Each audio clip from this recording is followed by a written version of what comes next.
Hey, good afternoon, everybody. It's 7 minutes past the hour of 3 o'clock on Super Talk 99.7 on a very breezy March 25th, a Monday, 64 degrees. But, this was a day that even though we don't have any thunderstorms, anything like that, this is a day to bring in the cushions. Because, things are blowing and a-going out there. 40, 50-mile-an-hour winds.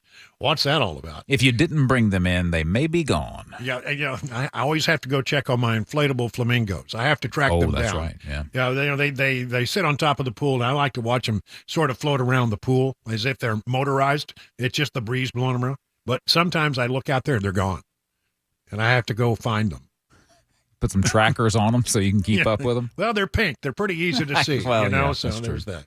Listen, we've got a lot of news to cover here. I want to start with, what happened earlier today in New York, a huge decision that really helps Donald Trump a great deal. Now, let me just start by saying, when you get your this penalty that you have to put, this penalty bond that you have to put up in order to appeal a decision at the higher court level, and it gets at $454 million.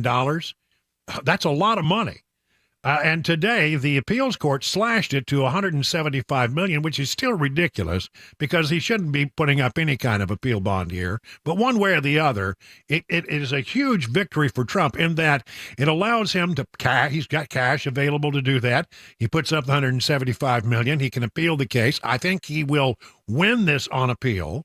But it was a major blow against Letitia James and Arthur Engoron and all of those folks who came up with this ridiculous verdict in this trial, where the most amazing thing is there was no victim.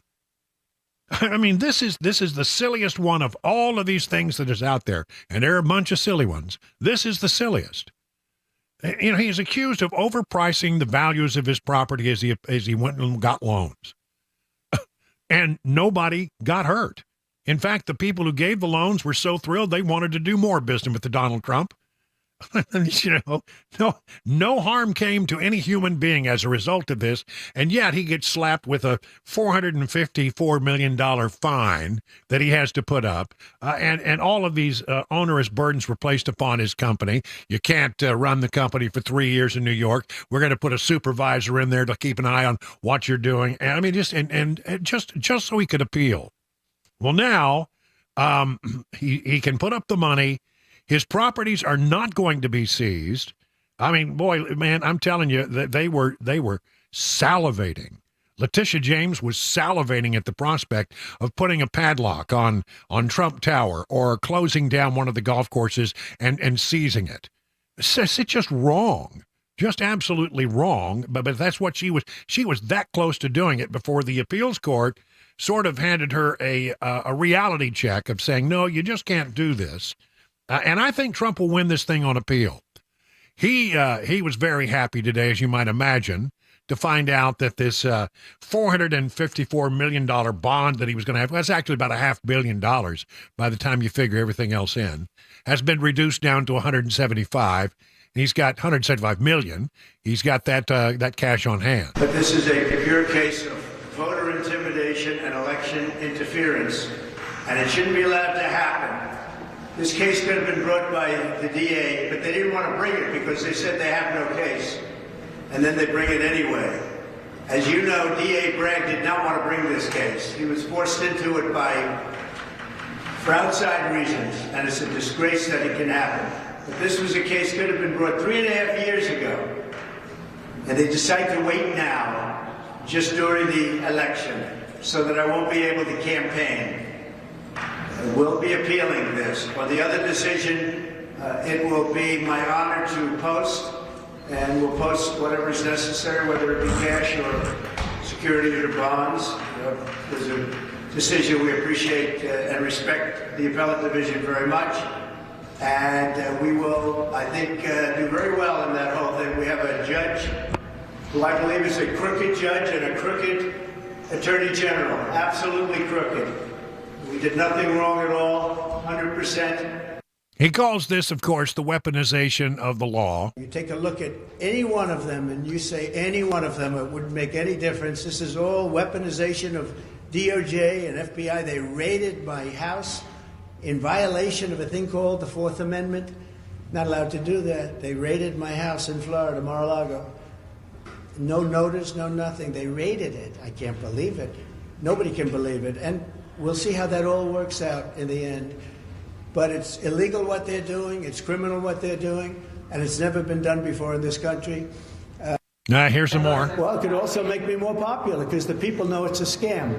It's a Biden trial. This is a Biden. There is no trial. There's a Biden trial. This is all done by the Democrat Party, and it's all done by Biden and his group. I don't know if it's Biden because I don't know if Biden is even sharp enough. I don't know if Biden knows what's happening. You want to know the truth? Maybe he does. He probably does. But this is all done by Biden and the thugs that work for Biden. And it's a very bad thing. It's a very dangerous thing for our country. I mean, it's really true. I mean, all of this stuff it does come across as sort of vindictive, doesn't it? And you know what? I don't think it's playing well. I don't think it's playing well with the American people. I think the American people know exactly what's going on here. Here's a guy who is running against Joe Biden. He wants to become the president of the United States again. He's the number one opponent, and in all the polls, he's leading, quite frankly. It's a real concern. And so, you know, you have now Democrat institutions like the Department of Justice and the attorney from the Attorney General from New York and, the district attorney from Fulton County. Go on. The list is as long as my arm of things that they have leveled against him, trying to throw everything they possibly can. And as often is the case, the Democrats tend to overplay their hand. And people look at him, they say, this is not right. And it looked bleak. It looked like this was going to be a bad year for Donald Trump as he's trying to run a campaign. But, little by little, he's picking up victories here. I mean, Fannie Willis is now a laughing joke. Nobody takes her serious. Here in this trial, this very unfair trial in New York, where the Attorney General started out by saying, I'll run for Attorney General, and if you make me Attorney General, I'm going to get Trump. Well, that she did exactly what she said she was going to do. She went after him.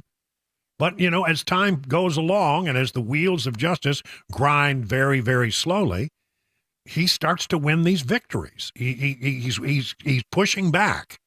And it's not near as bleak. It doesn't look near as bleak as it once did. And some of the other cases that are out there pending, the January 6th case and all of those things are on hold.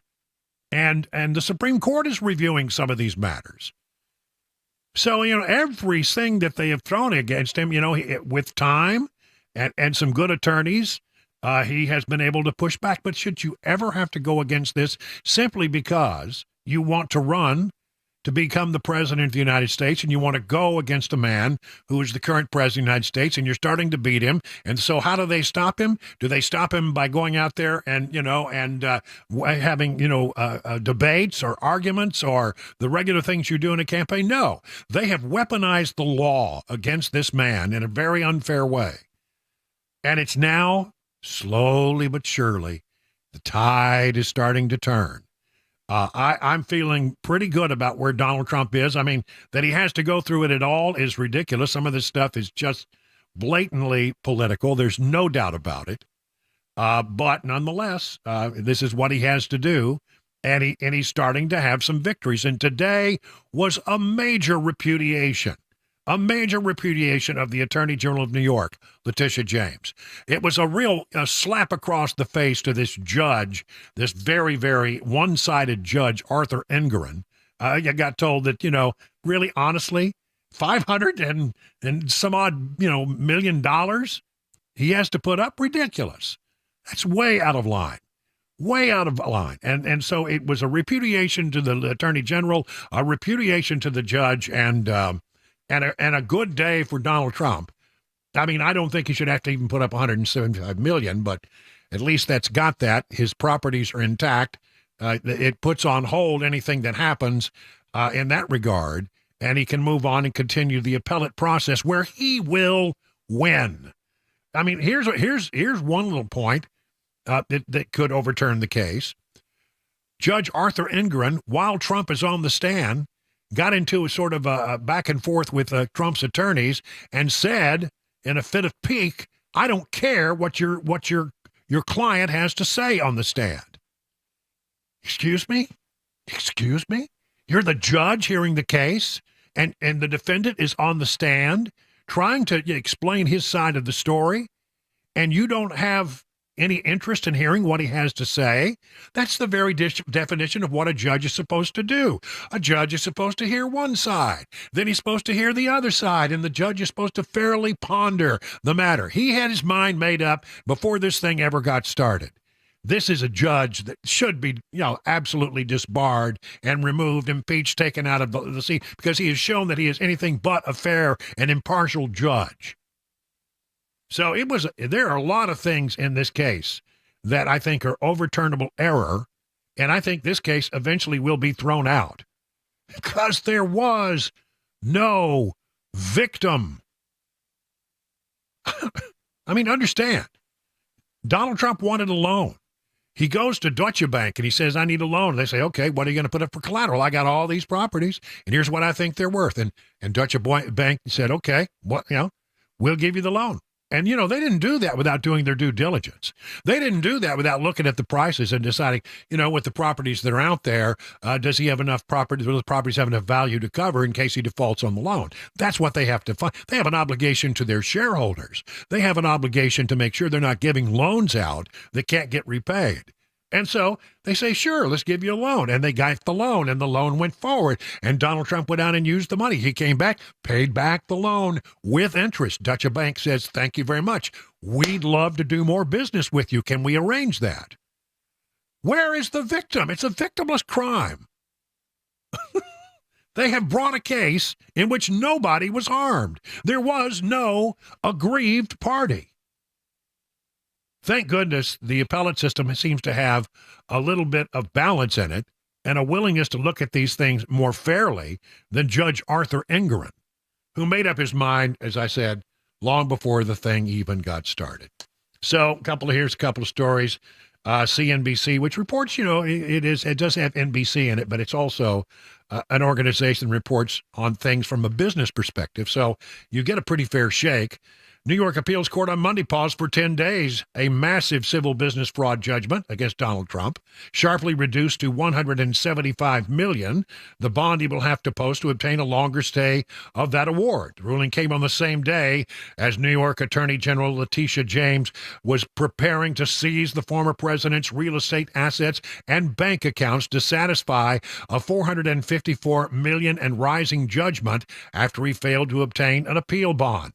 James is now prevented from doing so for now due to the order from the 5-panel judge in Manhattan Supreme Court Appellate Division.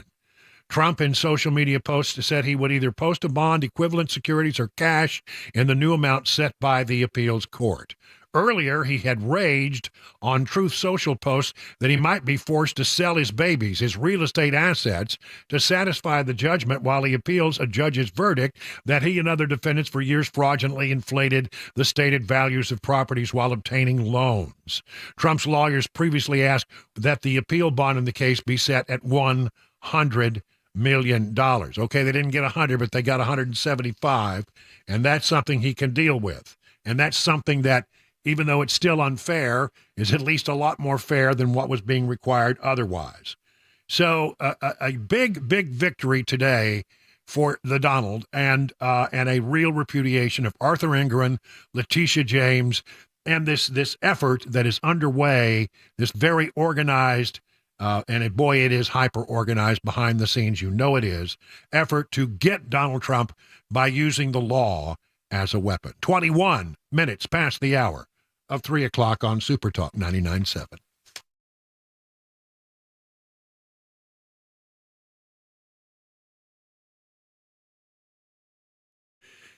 Hey, let me tell you about Johnny Fleeman, the Brass Lantern and Legend Restaurants owner. He's got a lot of good things going on. Maybe you're going to go home on the way home. You might want to stop and get some dinner down at Johnny Fleeman's. Okay, man, that's a good idea. I would recommend that. But here's the thing. They've been there for 35 years. That's right, 35 years. And he wants me to mention some of the things that they do for them and what's on their menu. Monday, today, fresh breaded chicken fingers with fries and coleslaw, $8.99. Good food, Very reasonable price. Tuesday featuring slow-cooked 8-ounce prime rib and a side for $18.99. Wednesday, 6-ounce choice sirloin with a side, $8.99. Thursday is hamburger steak dinner for $8.99. Sundays, they feature 3 pasta dinners for $9.99. Take your choice. Remember, for over 35 years, the Brass Lantern and Legend restaurants have given you authentic, made-from-scratch and delicious recipes at affordable prices. Don't forget the daily lunch specials. They start at $6.99. What a deal that is. And also, remember to pick up some of those delicious Johnny Fleeman products at your local grocery stores. You're going to enjoy your next visit to the Brass Lantern and Legends restaurant nearest you. The guaranteed offer is the easiest way to sell your home. It's really simple. We bring you an all-cash offer. You close in as little as 21 days. No home inspections, no lockboxes, no open houses. Go to markspain.com to get a guaranteed offer and start packing.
Former President Donald Trump getting more time and paying less money for his bond. And a preliminary report on the Riley Strain autopsy. Those stories 30 minutes after the hour of 3 o'clock right here. Super Talk, then a 9-7 WTN. That's Mac Morey, who's got all your stories. He's going to be along also later at 5:25 for the runaway smash hit, Mac Morey's Wild World of Sports. We got stuff to talk about. Big day. Yeah, big day. A lot of stuff to talk about today. L'Jarius Sneed. There I it want to is. hear your thoughts on that for sure. And I just want, and there's Chris Webber over there. He's over there pushing all the blinky buttons, making sure that the thing is running and that the command ship WWT end is operating without any. It's at nominal. All systems are nominal. Aye, Captain. Okay. And let's see what else. I just want to say that I deeply and sincerely want to apologize for any gloating that may have happened last week when I was on top of the bracket bunch because How the mighty have fallen. Exactly. This is why I'm on Super Talk 99.7 WTN and not down the hall on the Zone. I mean, man, got to know what his strengths are and what his weaknesses are, and I have been humbled. I'm at the very bottom of. I was on the top for maybe an hour. Top. Yep. Yeah, I was there for an hour or two, and now I just have sunk. As my picks have just completely been, as what they were coin flips half the time. I didn't even do 50%, though. I'm doing worse than that. Yeah. So I wasn't going to say anything, but since you brought it up. I'll bring it up, and I'll just go ahead and admit I didn't know what the hell I was doing. I only did it under duress anyway. Because Mac Maury sort of enforced me to do it. I forced you. He forced my hand on it. Well, now we get this great banter to see you getting 28% of your picks correct. I mean, that's. You had to throw the number out, huh? You had to throw the number out. Well, I thank you for that, Mac. What are you doing for work next week, Mac?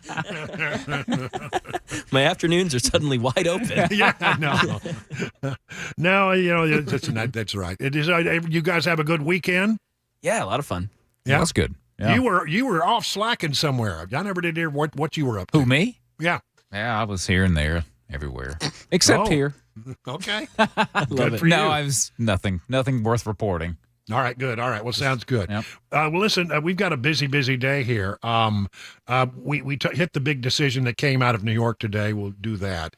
But in the 4 o'clock hour, in the next hour, I think one of the stories that I think is being underreported, and I'm just convinced that we really need to focus on it. We saw late last week what could happen in Russia when 4 people storm into an entertainment venue and just attacked people relentlessly and without provocation. And I think the last time I heard 160 people had died, and there were many people who were injured, and it was basically ISIS claimed responsibility for it. And it's been pointed out, and boy, I'm telling you, there have been many people who've been saying things, and we just haven't been paying much attention to it, that we may well find ourselves in the same boat because we have so many people coming across our border that we know anything about. And people are starting to send up the flare. And one of the people who has been very good on this, and he's sort of getting a lot of attention right now because he has been actually mentioned as a potential running mate for Donald Trump, is Marco Rubio. And he's got some things to say. So what I want to say to you is I've been working on this story. I've been saying this for some time.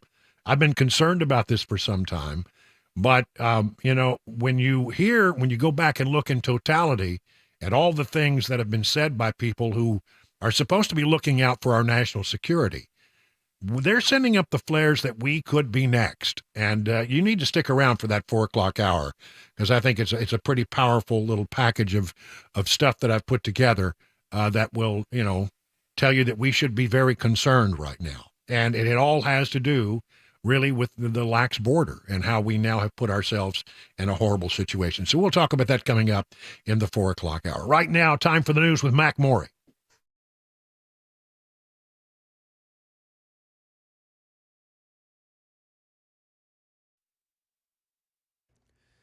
3:30. I'm Mac Maury with your top story. 67 degrees and got a wind advisory in the forecast today. It should last until 7 a.m. tomorrow. It's for all of Middle Tennessee. Could see gusts of up to 55 miles an hour. Weather forecast, traffic report on the way in 5 minutes. Former President Trump praising the appeals court ruling today in New York that allows him to pay a lower bond in the state civil fraud case. Instead of having to pay the full $464 million judgment today, Trump now only has to pay $175 million. Trump's legal team argued obtaining a bond for the full amount was a practical impossibility.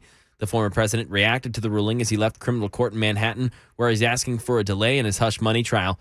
Trump criticized the judge who leveled the massive civil penalty and thanked the appeals court for its ruling. So I greatly respect the decision of the appellate division, and I'll post either $175 million in cash or bonds or security or whatever is necessary very quickly within the 10 days. Back here in Tennessee right now, a preliminary autopsy examination shows Riley Strain's death appears to be accidental. Showed no foul play-related trauma. Strain's body was found Friday, March 22nd. It was 8 miles downriver from where he was last seen and still had on the black and white shirt he was wearing when he went missing on March 8th after getting kicked out of Luke's 32 Bridge in downtown Nashville. Now, that bar claims Strain was served just one alcoholic beverage and 2 waters while he was at that bar. The TABC has worked with local law enforcement trying to determine where else he was served alcohol that night. That is the latest news, traffic, and weather on the way. I'm Mac Morey, WTN News.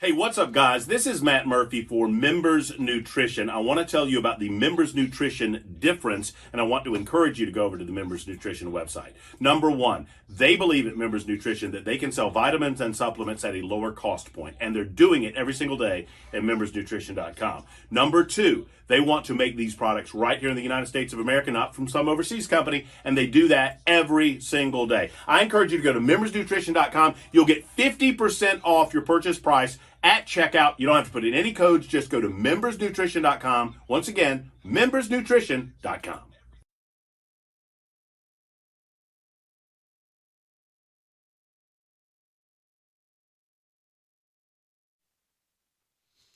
Let me be honest with you. I am not happy with my weight. I was beginning to worry about it. I lost weight last year, went through some things. And then as I started to feel better, and boy, I do feel so much better, I decided to do something about it.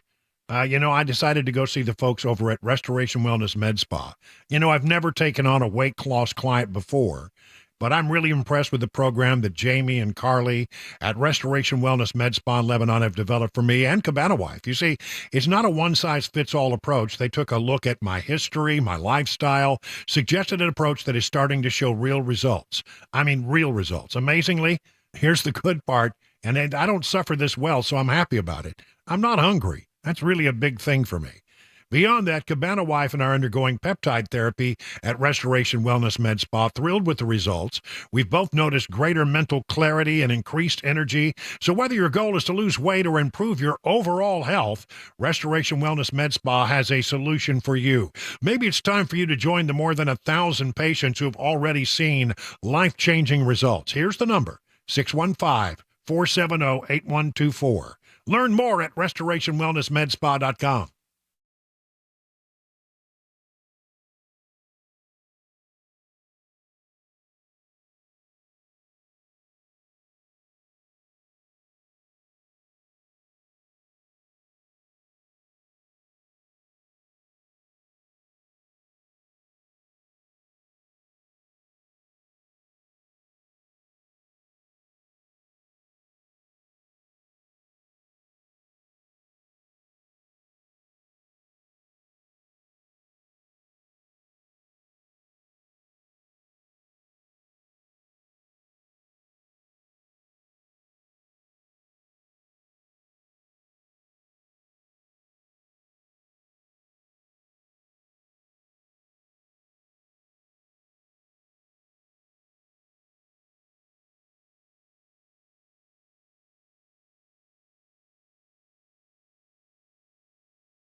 It is 37 minutes now past the hour of 3 o'clock on Super Talk 99.7.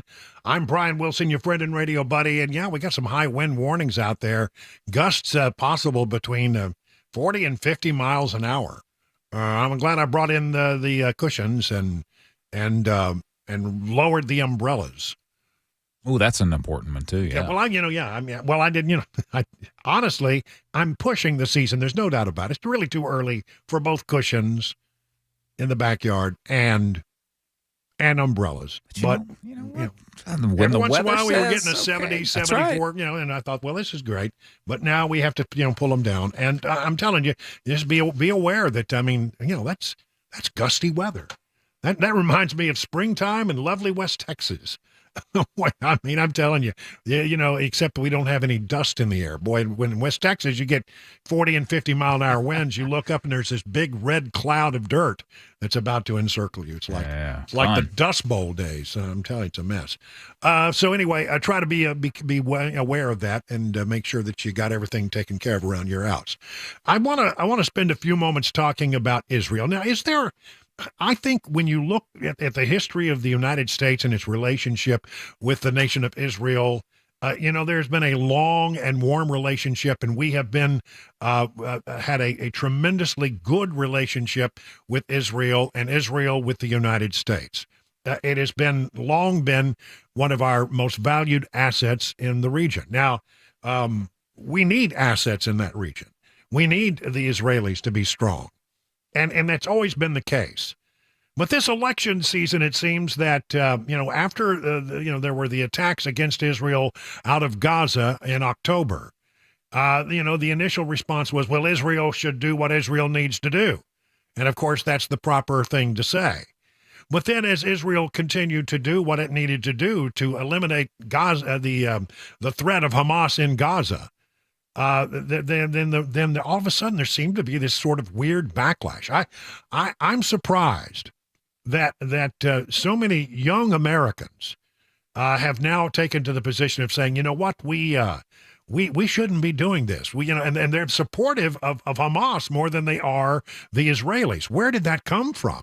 How did that sneak up on us that young people believe now that we should be more concerned about what goes on with Hamas than we are with what happened in Israel, and that they don't believe that, when being unceremoniously attacked without provocation, that the Israelis don't have the opportunity or should not have the opportunity to respond.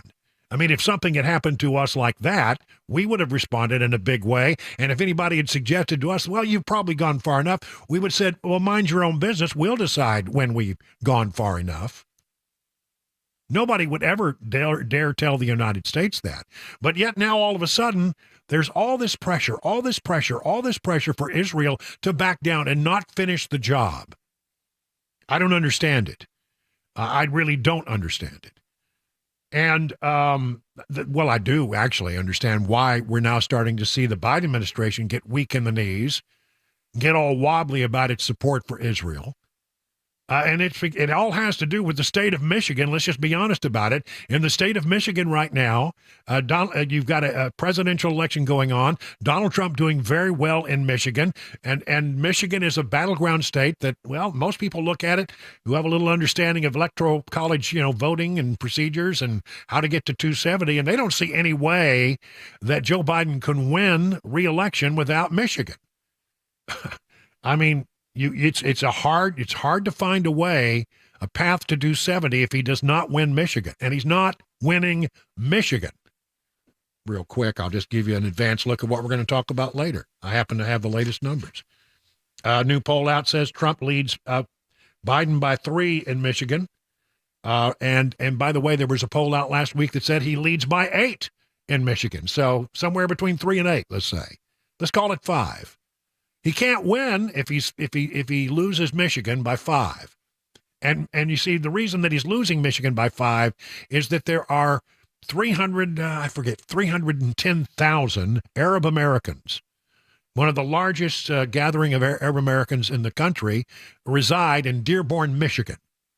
And during the primary, they voted uncommitted rather than vote for Joe Biden. They're all Democrats. They always have been Democrats, but they voted uncommitted because they're not happy with the Biden administration's support for Israel.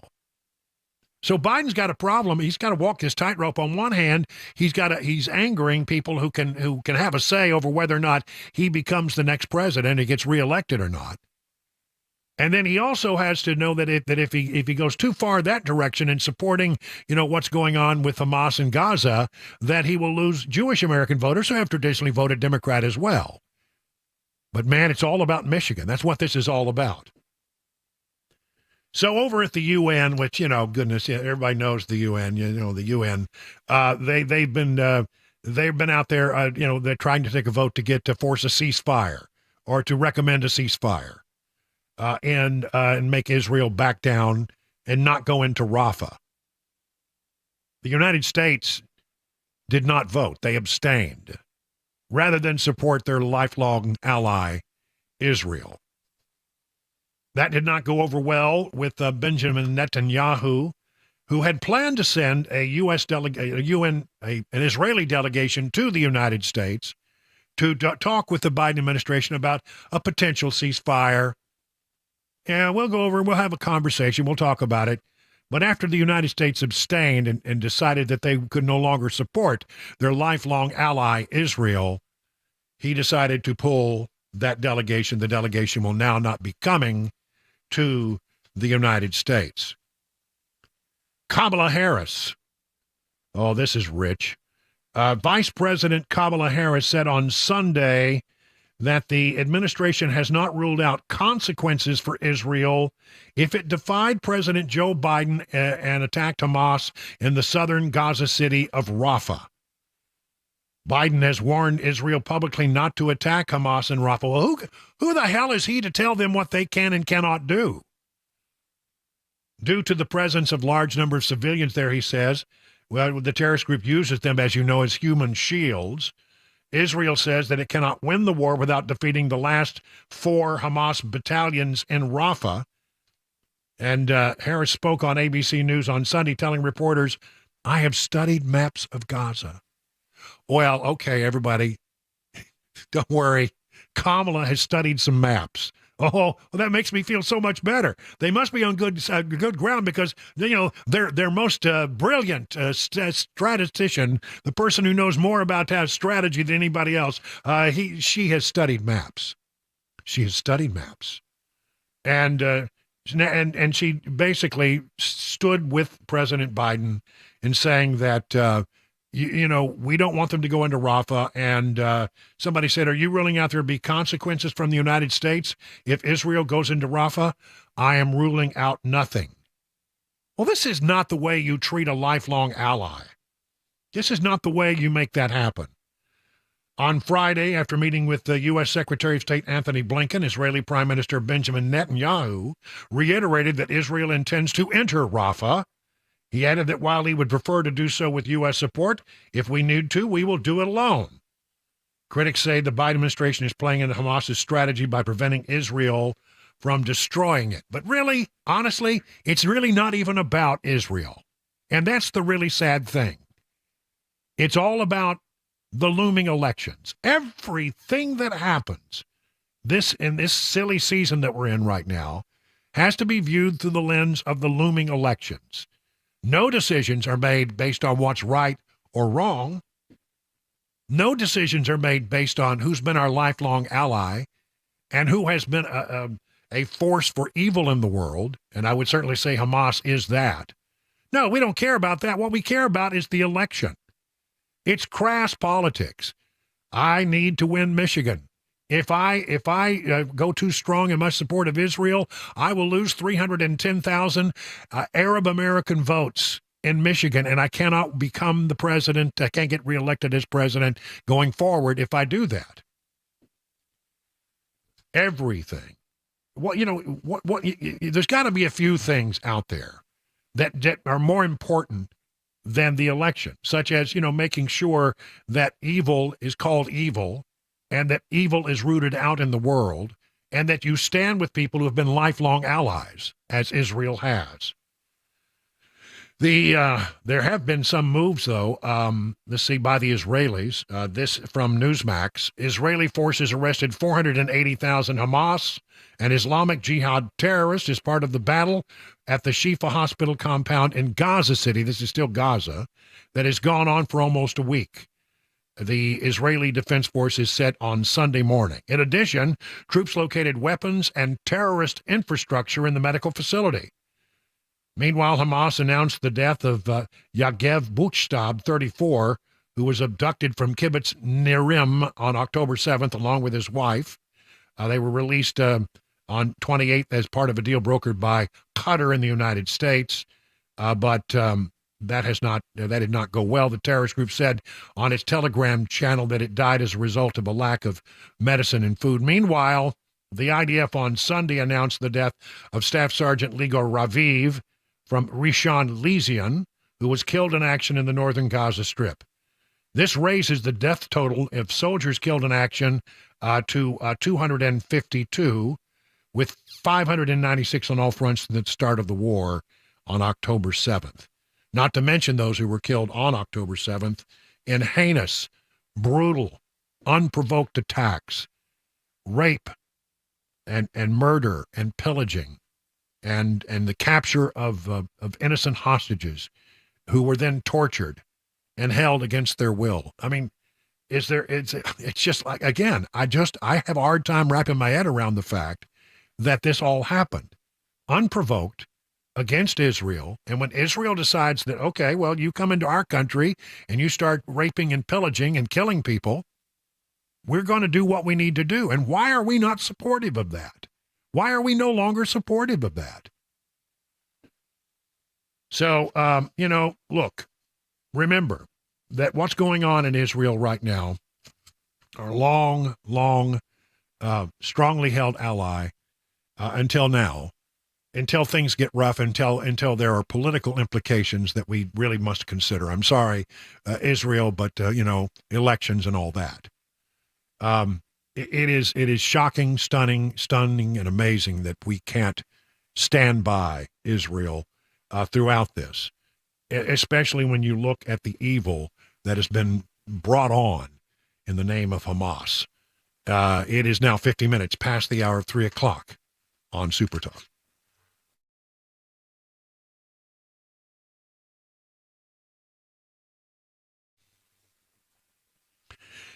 Imagine how you would feel if you or your loved ones were no longer in pain. Are you dealing with pain? Well, Dr. Mitchell and Dr. Ashley over at the Wellness Institute of Nashville can help you with that. They are getting a real deal going here for you to help you get going at a very cost-effective way. They are freezing costs at 2023 levels. That's right. Half off spinal decompression treatment, half off the KT knee machine, and new patients can get a full consultation for just $23. Now, let's talk about that. Holding the 2023 pricing, just $23 for new patients. Here's what you get: an exam, consultations, x-rays are included. If you have an MRI, bring it in. They're awfully good at finding things in those MRIs that others have missed. Dr. Mitchell will go over your condition, put the game plan together. They'll get you started and feeling better and headed in the right direction.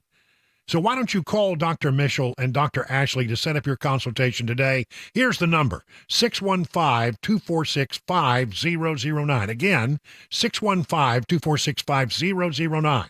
I'm Brian Wilson, and I put my stamp of approval on the Wellness Institute of Nashville. Learn more at painisbad.com. What an absolute mess. Hey, it's Dan Mandison. Look at my closets.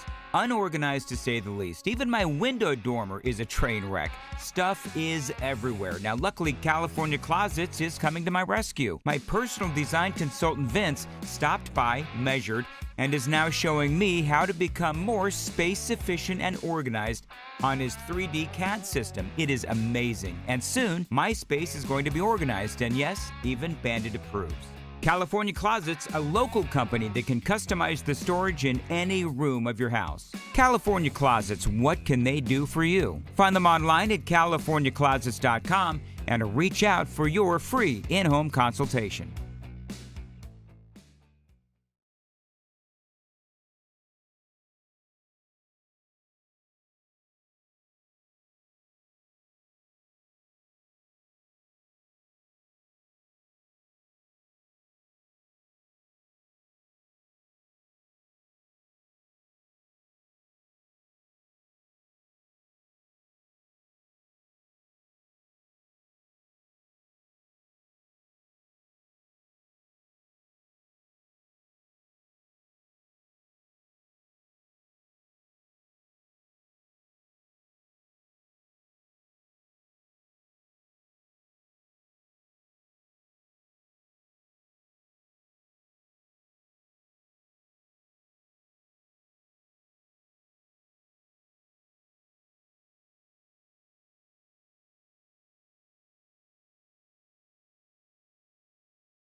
Tension rising in the Israel-Hamas war. Some possible legislation here in Tennessee related to threats of violence on school properties or made to schools here in Tennessee. Plus, child labor laws and violations, some right here in the volunteer state. We talk about it at 4 o'clock. Super Talk, 99.7 WTN. All right, take a look at the markets very quickly. Dow Jones Industrials fell 162 points today. The S&P was down about 16, NASDAQ down about 44. So all screens are decidedly red. It's been an interesting time. We've had a pretty good rally here. This is a break from the rally. But again, everything seems to be looking toward what the Fed will do with regard to rates. And for more on that, let's check in with John Maxon over at Beacon Capital Management. Good afternoon, John. Hey, good afternoon, Brian. Yeah, we've got a shortened trading week this week with Good Friday in the market coming off a record again on Friday. Took a little bit of a pause today, and the market's been really strong, especially as we enter this final trading week of the first quarter. Seems to be continued growing optimism on companies' earnings growth, which is a really good thing. But so much of this depends on the Federal Reserve, just like you talked about. When the year started, the market believed that the Fed was going to cut rates 5 to 6 times by some surveys. Now, people settle in, including the market and the Fed, forecasting about 3 rate cuts. But I tell you, this week, we're going to have some really important inflation information. In fact, it's the Fed's preferred inflation gauge coming out this Friday, the PCE index. So a big week for inflation is going to give us direction on rate cuts moving forward. All right. Thank you very much, John. Listen, all the things that they do over Beacon Capital Management, you should really check in and find out what they can do to help you get ready for retirement. Just go to their website, askbeaconnow.com. It's 58 minutes past the hour of 3 o'clock.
Four o'clock, I'm Mac Maury with your top story. 67 degrees and windy here in Music City. Wind advisory in effect until tomorrow morning, 7 a.m. And 55-mile-an-hour gusts are possible this evening. Traffic complete weather forecast coming up in 5 minutes. Israel's prime minister has stepped up tension between his country and the U.S. by canceling sending a delegation to Washington to discuss the war in Gaza. Andy Field with reaction from the White House. Accusing the U.S. of wavering support for their right to go after Hamas that attacked Israel after the U.S. refused to block a UN resolution calling for an immediate ceasefire. The Prime Minister's office seems to be indicating through public statements that we somehow changed here. We haven't. National Security spokesman John Kirby insists that the president supports Israel and wants to eliminate Hamas, but that they disagree on the number of civilians being killed in the crossfire. Possible legislation in Tennessee. News 2 reports that a bill has been put up that, if passed, will make threats of violence on school property or at school-related activity a Class E felony. Currently, the offense is a Class A misdemeanor punishable in Tennessee by up to 11 months in jail and or fines up to $2,500. If passed, the measure would instead carry a sentence of 1 to 6 years in prison and a fine of up to $3,000. Class E felonies are the least serious felonies in the Tennessee Penal Code. The bill will be heard today in the Tennessee House, and if passed, the measure would go into effect July 1st and would apply to offenses that occur on or after that date. And federal authorities say the number of child labor violations is growing. Brian Clark says one Tennessee company was cited for violations. Tough Torque makes parts for major companies like John Deere and Yamaha. But the Department of Labor found the Tennessee-based company subjected 10 children to oppressive child labor. Under a consent judgment, Tough Torque will turn over $1.5 million in profits and pay a $296,000 fine. The department said it observed a child operating a power-driven hoist, something no one under 18 is allowed to operate.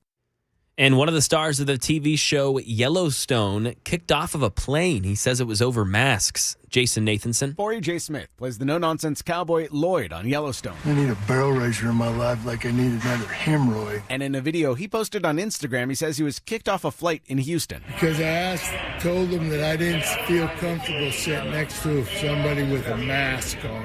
He also says he was thrown off the plane for being drunk. Yeah, I've been drinking.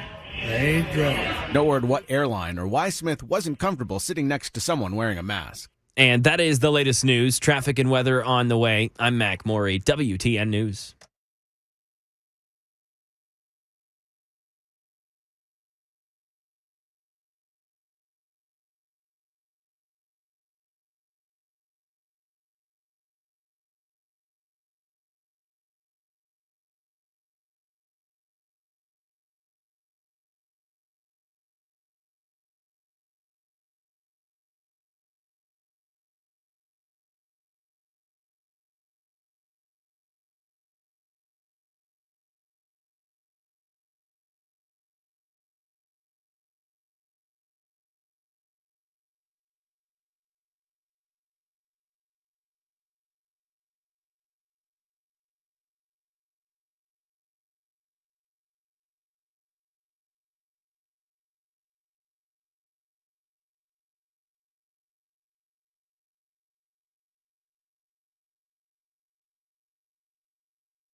Well, good afternoon. Hour number 2 of The Drive beginning now, 7 minutes past the hour of 4 o'clock on this breezy March 25th, Monday.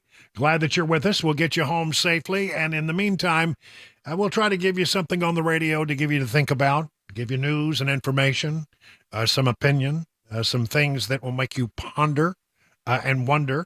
And that's sort of what we're all about. So stick around. You're going to have to bear with me, because I'm going to be doing sort of a 3-bank shot here to sort of explain where I'm headed. And I'm going to start out by talking what happened in Moscow last week. The attack against that concert venue just outside of Moscow. 137 people now are confirmed dead, 180 people in the hospital. The building was, they set off explosions, the people who carried out the attack. And the building caught on fire. Horrible thing. And, against, well, it's the Russians, Brian. Why do we care? Well, I'll tell you why you care, because the same thing that happened there in Russia could well happen in the United States. See, this was ISIS, a branch of ISIS that carried this out. They claimed responsibility for it. Now, the Russians are saying, oh, it's Ukraine, it's Ukraine. It has nothing to do with Ukraine. Our intelligence services are 1,000% certain, and when the Russians say it's Ukraine, well, they're just trying to gain sympathy for an unpopular war against Ukraine inside Russia. That's all that's about. They're trying to take a lemon and turn it into lemonade. But Russia, according to the Guardian newspaper, has been in the crosshairs of the ISIS folks for many years. ISIS leaders, like Islamic militants, are mindful of Russian support of the regime of Bashar al-Assad in Syria. A key point made by ISIS propaganda from Pakistan to Nigeria is that Moscow is part of a broader coalition of Christian or Western forces engaged in an existential 1,400-year-old battle against Islam. In fact, ISIS statements claiming responsibility for the attack boasted not of killing Russians, but of killing Christians. That's what they were all about. They've had it in for Russia just like they have it in for us in that regard. They want to do away with Christians because they see that as a threat to Islam. So that's what this is about. It is about ISIS. They have claimed responsibility, and there's a long-running grudge between them. And you say, okay, I'm still not getting your point, Brian. What's your larger point? Well, my larger point is this was carried out by 4 people. Now, in this particular case, these ISIS factions come from a part of the country that speaks Russian, so very easy for them to infiltrate and move about. But in our case, we have an open border, an absolutely wide open border. And it's been pointed out that terrorist organizations, and I've been saying this forever, are taking advantage of the fact that we have an open border and trying to get people to come across and come into this country. To do what? Well, maybe carry out an attack like this. If they could carry out an attack like this in Russia and they slip across the border undetected, what could they do in America? I think it's a legitimate concern. Someone raising the flag on this is Senator Marco Rubio, who I think he's dead on with this. He said, if it can happen in Russia, it can happen here, and it's all because we have an open border. Here's Marco Rubio from Fox News this morning. I think what's important for us, beyond this horrible tragedy, which is what it is the fact that it took 4 people for this carnage. We've had 9 million people come across our border. 9 million have come across our border illegally, and it only took 4. And no one can tell me that of the 9 million people that have entered this country illegally, there isn't a really high probability that at least 4 are members of an organization like this, especially when the FBI director himself confirmed to me in an open hearing of the Intelligence Committee that they are very concerned about a trafficking network that is linked to terrorists like ISIS, who basically traffic in people for money. It's a business for them. But you're telling me if you own a trafficking business, you're not going to use it to try to get terrorists in the United States? ISIS would love to do what they did in Moscow here in the United States, in multiple places if they could. And the sad part about it is ISIS was wiped out. At the end of the Trump presidency, ISIS basically was not a functional entity, handful of guys in caves, trying to figure out who was going to get the camel for the day, And now these guys are basically back and operating inside of Russia, inside of Iran. Look, think about it this way. If you're ISIS, you want to attack the United States, you say, hey, we got to get 10 people in there to do an attack. Well, it's easy. Let's just send them across the southern border. We already traffic people for money. Let's just stick 10 of them in there with fake passports. These guys you can buy passports. There's like dozens of countries that you can buy a document that says you're so-and-so, and it's an official government document you bribe somebody for. Now you're inside of America. And it only took 4 people to do what they did in Moscow. We've had 9 million something people that have entered this country unlawfully and illegally. It only takes 4 to do this kind of carnage. Well, he's exactly right. This is what I've been screaming about. It's not just people from Central America and Mexico and South America. It's actually, they're coming from 160 different countries. And so easy to slip into the country. And we've got like 1.8 million people who've come into this country, maybe closer to 2 million people when you consider that there are gotaways that we know about and gotaways that we don't know about. They're in this country. We don't know who they are. We don't know what they're up to. We don't know what they're doing. It was Rubio who sort of pinned down the FBI director about this. Now, listen, the FBI director is sending up a flare here. And he and Rubio in an open hearing, I pulled this tape out from some days ago. This is Christopher Wray, director of the FBI, under questioning from Marco Rubio, confirming that we are very concerned about some ISIS people who may have gotten into this country. So I want to be a little bit careful how far I can go in open session, but there is a particular network that has where some of the overseas facilitators of the smuggling network have ISIS ties that we're very concerned about, and that we've been spending an enormous amount of effort with our partners investigating.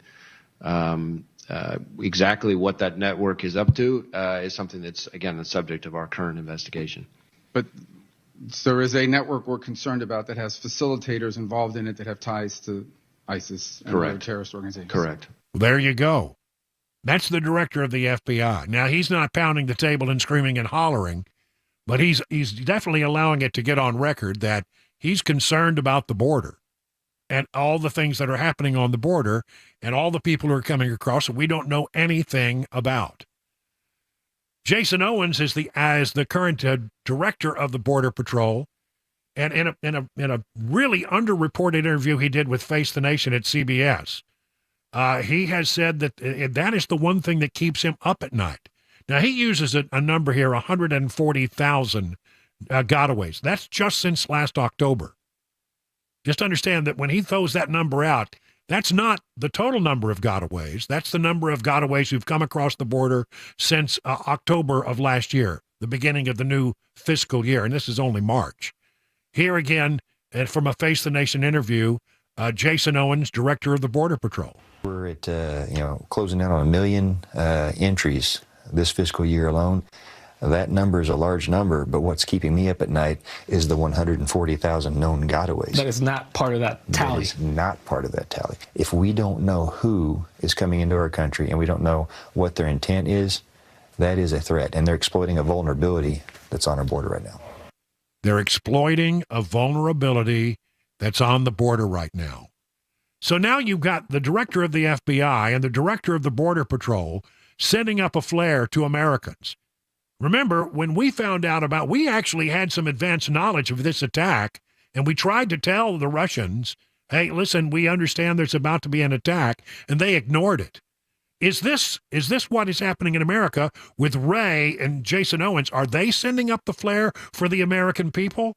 Jason Owens is really walking a very fine line here with the Biden administration by saying such things, because it goes counter to everything that we're told about the border by the Biden administration. Oh, it's under control, nothing to worry about, nothing to see here. The Border Patrol chief says that, again, reminding you, that it's not just people from Central and South America that are coming across the border. We met migrants from Peru, Ecuador, Nepal, Burkina Faso, Mauritania. How are people from Nepal and Africa coming here? So far this fiscal year alone, we've had people from 160 countries or more come across our border illegally. This is a global issue. We have people literally from all points across the globe making that same journey, and they're using smuggling routes. Every country and every region has smugglers that try and facilitate a pipeline for them to get to where they're going, and they're connected with one another. So they may, if they're coming from Europe or they're coming from Asia, they'll find ways to get to maybe South America, and then from South America, they may make their way up through the Darien Gap and make their way up through Central America, and ultimately find their way to decision points that take them to different points along our borders, depending on what smuggling organization that they're using. I am so concerned about this. I really am. And I think that we are, every day that we go by when there hasn't been an attack is a lucky day for us. I mean, remember, when we talk about terrorist attacks and we think about, 9/11, that's 12 people with box cutters. There are 1.8 million, some say 2 million people who have come across this country that we don't know anything about. Nothing. Who are they? Where are they? What are they up to? If you hate America, you're going to take advantage of the chaos on the border to get your people in this country. They're here. They're here. And I think it's just a matter of time, and I hope I'm wrong, but I don't think I am, until there could be another attack like what we saw in Russia. And I think, if you look carefully, all of the people who are really plugged into this, who are staying up at night sweating, really worried about the very thing that happened in Russia could happen here. And it's all because Biden loosened all the restrictions at the border. There will come a time where we will rue the day that we ever allowed that to happen. I mean, we already do rue the day, I think, but there you have it. The Border Patrol chief, in that interview again with CBS News' Face the Nation, is saying that smugglers are absolutely dictating the flow of illegal immigrants across the border. He said they'll push groups across knowing that they will respond from a humanitarian perspective to make sure they're safe. And while we are tied up and occupied doing this, they're a couple of miles down the road.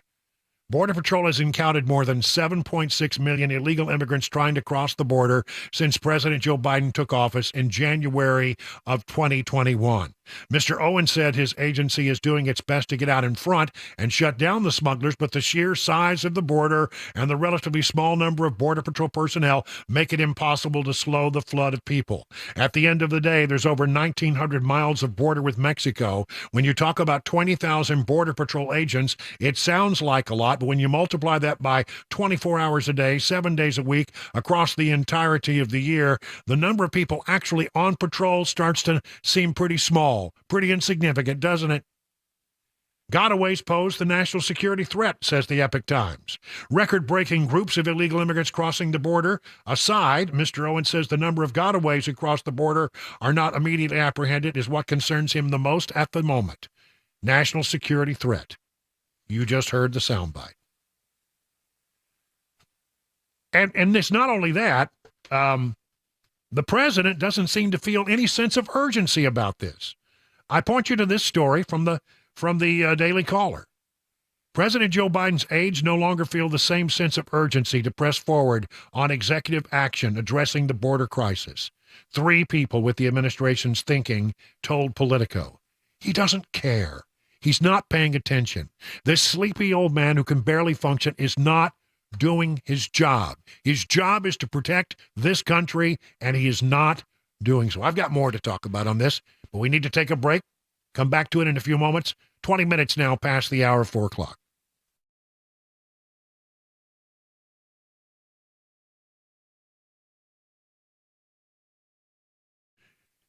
If you want an engagement ring that she'll be proud to wear, there's only one place to go. You need to go to Genesis Diamonds. They have cornered the market on all the world-class designers. These New York and Los Angeles-based designers are the best of the best. Every store wants them, but very few get them. They know, but not everybody makes the cut. Well, they make the cut at Genesis, and they have all the luxury brands, all that women are asking for. Do not settle. Get her the ring of her dreams at Genesis.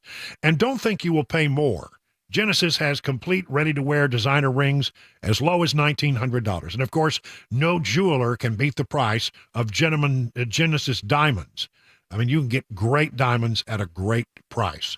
Only Genesis gives you a 120% diamond upgrade and guaranteed plus free service for life. All this with no commission salespeople. No pressure ever. They're there to educate you. So get the deal you deserve on your diamond, Genesis Diamonds, and now with an expanded selection of luxury pre-owned Rolex watches. The hard ones, they have them in stock. Check them out. Genesis Diamonds, Green Hills, Cool Springs. Hey, what's up, guys? This is Matt Murphy for Members Nutrition. I want to tell you about the Members Nutrition difference, and I want to encourage you to go over to the Members Nutrition website. Number one, they believe at Members Nutrition that they can sell vitamins and supplements at a lower cost point, and they're doing it every single day at membersnutrition.com. Number two, they want to make these products right here in the United States of America, not from some overseas company, and they do that every single day. I encourage you to go to membersnutrition.com. You'll get 50% off your purchase price at checkout. You don't have to put in any codes. Just go to membersnutrition.com. Once again, membersnutrition.com.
An attempt to remove Speaker of the House Mike Johnson from a Republican Congresswoman, and today's Money News. Those stories, 4:30 Super Talk, 99.7 WTN. But what's keeping me up at night is the 140,000 known gotaways. That is not part of that tally. That is not part of that tally. If That's we right. don't know who is coming into our country and we don't know what their intent is, that is a threat. And they're exploiting a vulnerability that's on our border right now. That is the director of the Border Patrol talking about the thing that keeps him up at night is that, well, since October of last year, the beginning of this fiscal year, there have been 140,000 people who are known gotaways. They say that you should take the unknown gotaways. You add about 20% to that number. That's right. So that would be what, about another, well, it'd be a lot more people. And then when you look at it, since the border has been wide open in the Biden administration, somewhere between 1.8 and 2 million gotaways have come across this country. And, you know, I think that Marco Rubio and other members of Congress who are raising the flare right now and saying, you know what happened in Russia could happen here. I think they're right. And I think it's something we must feel a sense of urgency about. And then here's this story in the Daily Caller. Biden no longer feels sense of urgency on the border. He's asleep at the wheel. Well, he's asleep most of the time anyway. And when he's awake, we're not too sure if he's really there. They were apparently considering taking executive action in February to address the border crisis, but they have now apparently That's there. The story says White House aides no longer feel the same amount of urgency these days. While immigration numbers appear to play a role in the urgency surrounding the potential action, the White House is also weary about whether the action would face legal repercussions. And by the way, every time they try to crack down on the border or even talk about it, even suggest that they might take some action through executive order. Well, I mean, after all, that's how we got in this mess. He can undo it with executive orders. Well, the Democrats will say, oh, no, you can't do anything. You can't do anything. They give them all kinds of grief. I'm telling you, it is a bad situation.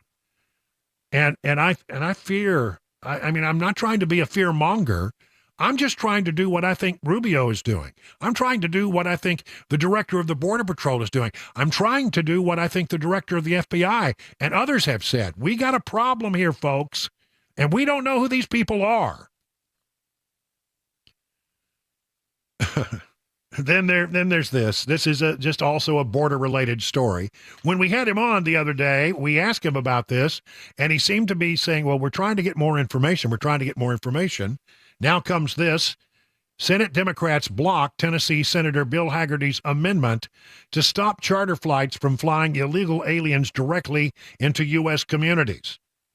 This is from the Tennessee Star. The U.S. Senate failed to pass an amendment introduced by Senator Bill Hagerty on Saturday that would stop taxpayer dollars from funding charter flights being used to secretly fly illegal aliens from other nations directly into states across the country for resettlement. Hagerty introduced the amendment after it was recently reported in 2023 the Biden administration flew at least 320,000 illegal aliens into the U.S. airports across the nation. Not a single Democrat voted in favor of Hagerty's amendment, which failed by a vote of 51 to 47. Moments before the chamber voted, Hagerty described the amendment as a very simple question. Let me cut through the procedural language here.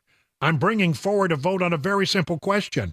Do you support American taxpayer dollars being used to fly illegal immigrants from countries like Venezuela and Haiti into America to be settled in cities and towns near you? If so, then vote against me. Vote no to preserve this practice of using taxpayer dollars to charter planes that move and import thousands of illegal aliens into your states. Make no mistake here. President Biden has been secretly flying thousands of illegal aliens from foreign countries into blue city airports. Just last year, in 2023, it was reported that some 320,000 illegal aliens have been flown in using this method. Folks, I know I talk about the border an awful lot, and I know it's very easy to roll your eyes and say, here goes Wilson on another rant about the border. But I deeply feel with every fiber of my being that we have reason to be concerned. 30 minutes now past the hour.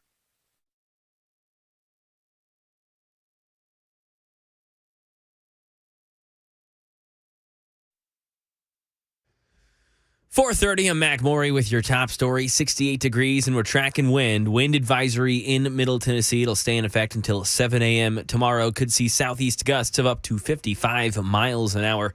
Forecast traffic report just ahead, 5 minutes.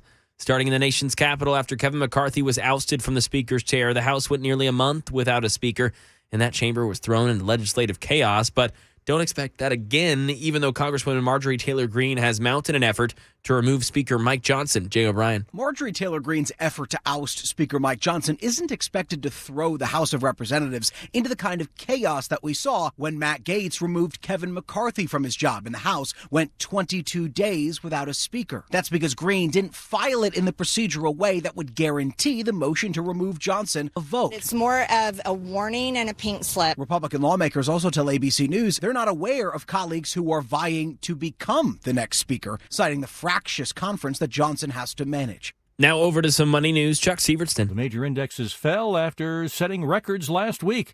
The Dow fell 162 points, the Nasdaq down 44, and the S&P 500 lost 16. Boeing CEO David Calhoun announced he is stepping down following several high-profile accidents with Boeing aircraft. Board chair Larry Kellner also announced he will not seek re-election. European Union regulators announced they have opened investigations into Apple, Google, and Meta as part of a new law aimed at preventing big tech companies from controlling digital markets. The law, which went into effect this month, would impose steep fines or even break up businesses for unfair competition. Trump Media and Technology Group begins trading on the NASDAQ Tuesday under ticker symbol DJT. Digital World Acquisition Corporation Friday approved a merger with the parent company of Trump's Truth Social networking site. The Biden administration announcing $6 billion in funding for projects to cut industrial greenhouse gas emissions. And that is the latest news, traffic, and weather on the way. I'm Mac Maury, WTN News. The guaranteed offer is the easiest way to sell your home. It's really simple. We bring you an all-cash offer. You close in as little as 21 days. No home inspections, no lockboxes, no open houses. Go to markspain.com to get a guaranteed offer and start packing.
I want you to imagine how it would feel if you had lost the pain that you're suffering with right now. Or maybe someone you know is in pain, how much better their lives would be if they weren't suffering in pain.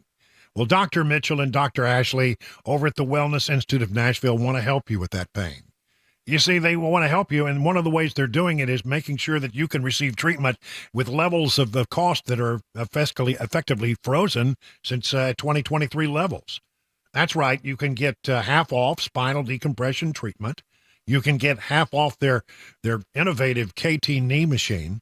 And new patients can get a full consultation starting at only $23. And you got that on you. I know you do. Now, listen, for $23, here's what you get. You get an exam. You get a consultation. You get x-rays if you need them. Or you can bring in an MRI report to review with Dr. Mitchell. He's very good at finding things that other people have missed. He'll go over your condition, put together a game plan, and get you to feeling better so much more quickly than you otherwise would. I mean, why suffer when there are things you can do it, and the cost is very nominal. So call Dr. Mitchell and Dr. Ashley to set up a consultation today at 615-246-5009. I'm Brian Wilson, and I put my stamp of approval on the Wellness Institute of Nashville. Learn more at painisbad.com.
It's 38 minutes now past the hour of 4 o'clock. Hey, it's Brian Wilson. Hope you had a great weekend. Did you get through to work okay today? Let's get you home safely. In the meantime, I think it's time for our 2024 report because, there's so much stuff going on. As you know, the big story today, Trump got a real reprieve today from the appellate court in New York, saying that you don't have to put up a $500 million bond.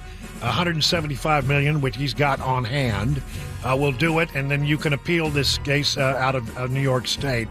And it was a real slap to Letitia James and Judge Arthur Engoron, and a big victory for the former president of the United States. So that's the big headline today. But let's also talk about other things that are going on. I'll start with all-important Michigan.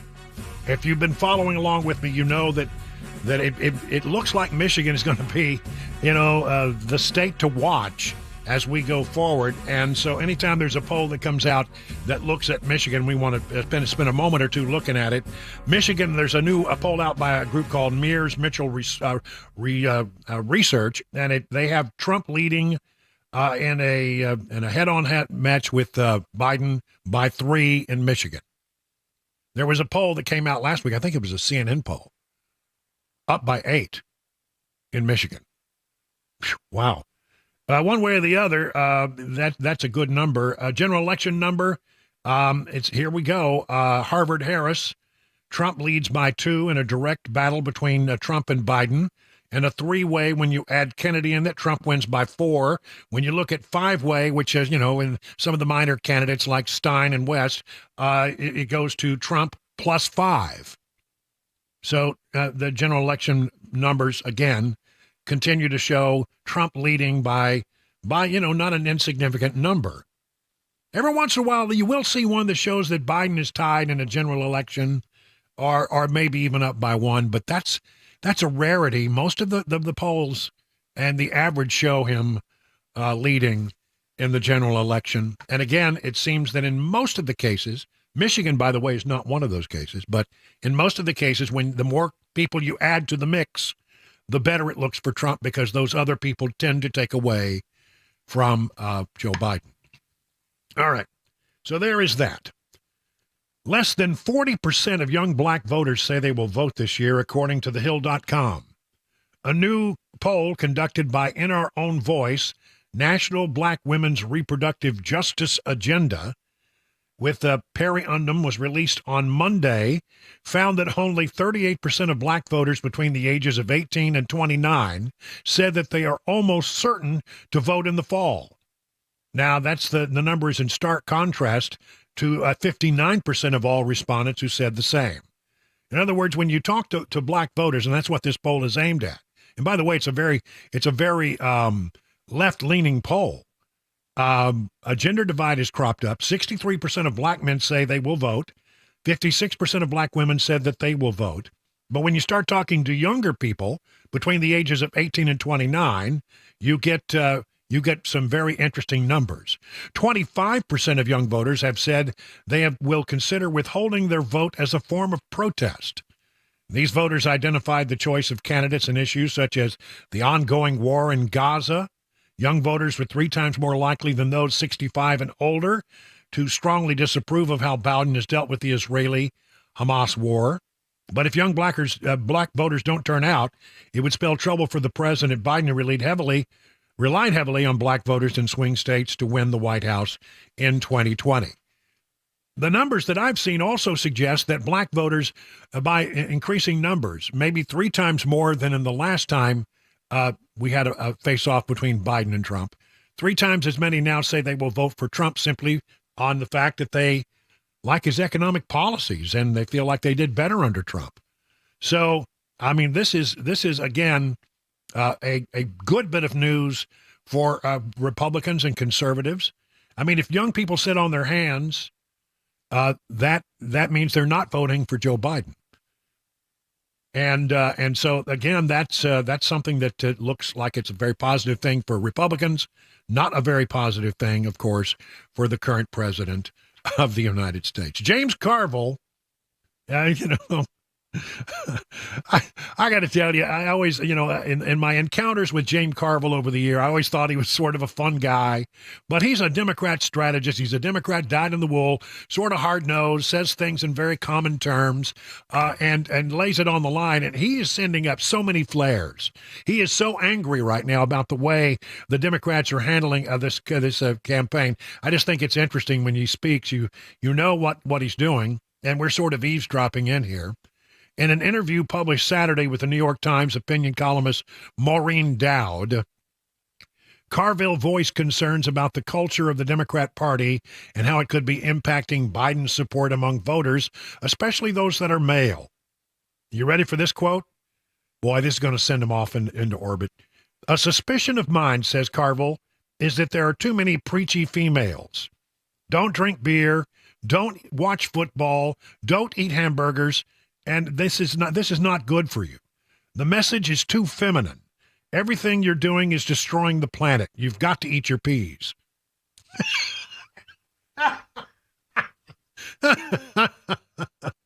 Oh, my goodness. If you listen to the Democrat elites, NPR is my go place to do that.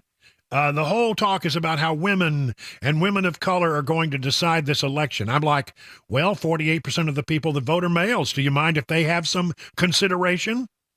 When it comes to Biden's low approval numbers, Carville quipped, here's another great quote.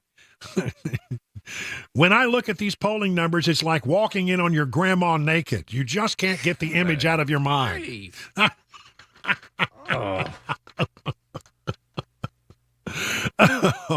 Carville in recent weeks has also expressed concerns about Biden's falling support among voters of color and called it a problem for the incumbent last week.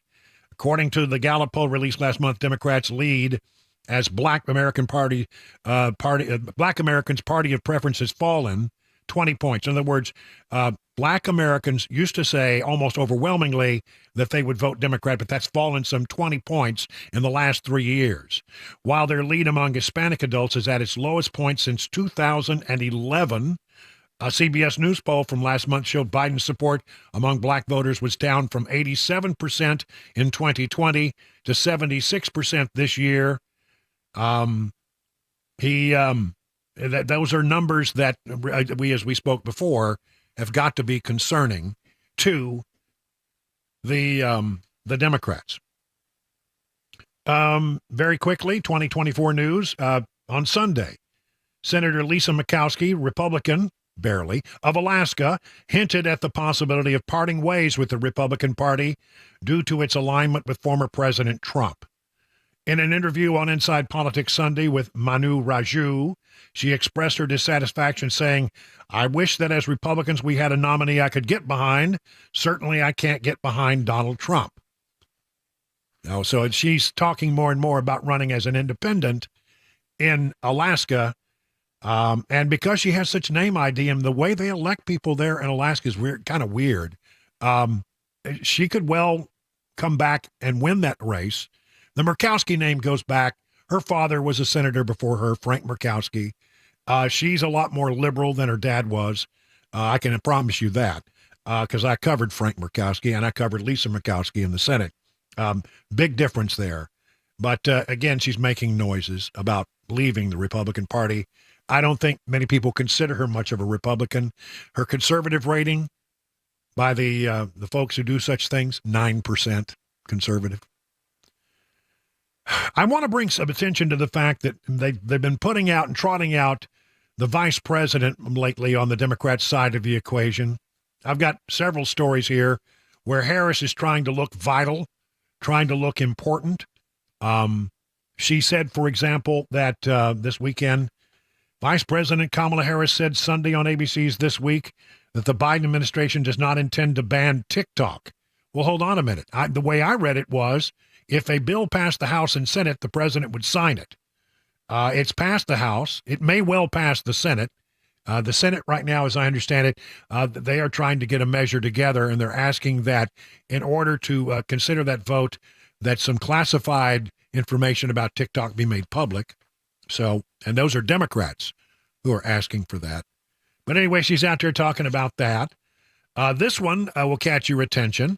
Pay attention, all you 2A people out there. Harris announced a new gun safety measure while touring the site of the Parkland shooting in Parkland, Florida. She said, we're setting up something called a red flag law center. The second reason I am here is to announce that today I am launching the National Resource Center for Red Flag Laws. And this National Resource Center will be a place where we will, through that, provide for training for local leaders on how to use red flag laws and keep communities safe. Well, that's not going to sit well with a lot of Americans, but it will sit well with some people in America that Kamala Harris wants to bring back into the fold. People, young citizens of America who say, oh, yes, we need that, we need that. The vice president has criticized federal cannabis restrictions during a White House weed event. Yeah, she's out there saying that they want to move marijuana into a different category. And she's out there. And of course, again, this is aimed at what? Bringing in young voters who are disenchanted right now with the Democrat Party. Then there was this thing. Oh, my goodness. She's in Puerto Rico.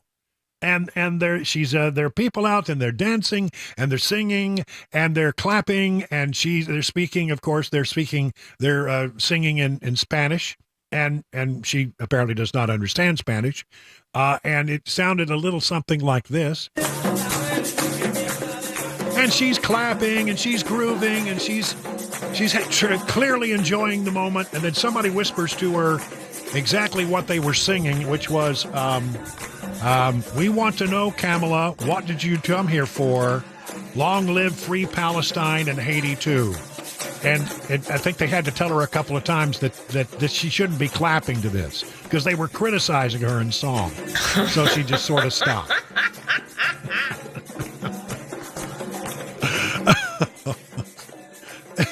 It is 50 minutes now past the hour of 4 o'clock on Super Talk 99.7 WTN. What an absolute mess. Hey, it's Dan Mandison. Look at my closets. Unorganized to say the least. Even my window dormer is a train wreck. Stuff is everywhere. Now, luckily, California Closets is coming to my rescue. My personal design consultant, Vince, stopped by, measured, and is now showing me how to become more space efficient and organized on his 3D CAD system. It is amazing. And soon, my space is going to be organized, and yes, even Bandit approves. California Closets, a local company that can customize the storage in any room of your house. California Closets, what can they do for you? Find them online at californiaclosets.com and reach out for your free in-home consultation.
Tensions rising in the Israel-Hamas war. A Tennessee school threatened forcing them to close for the day.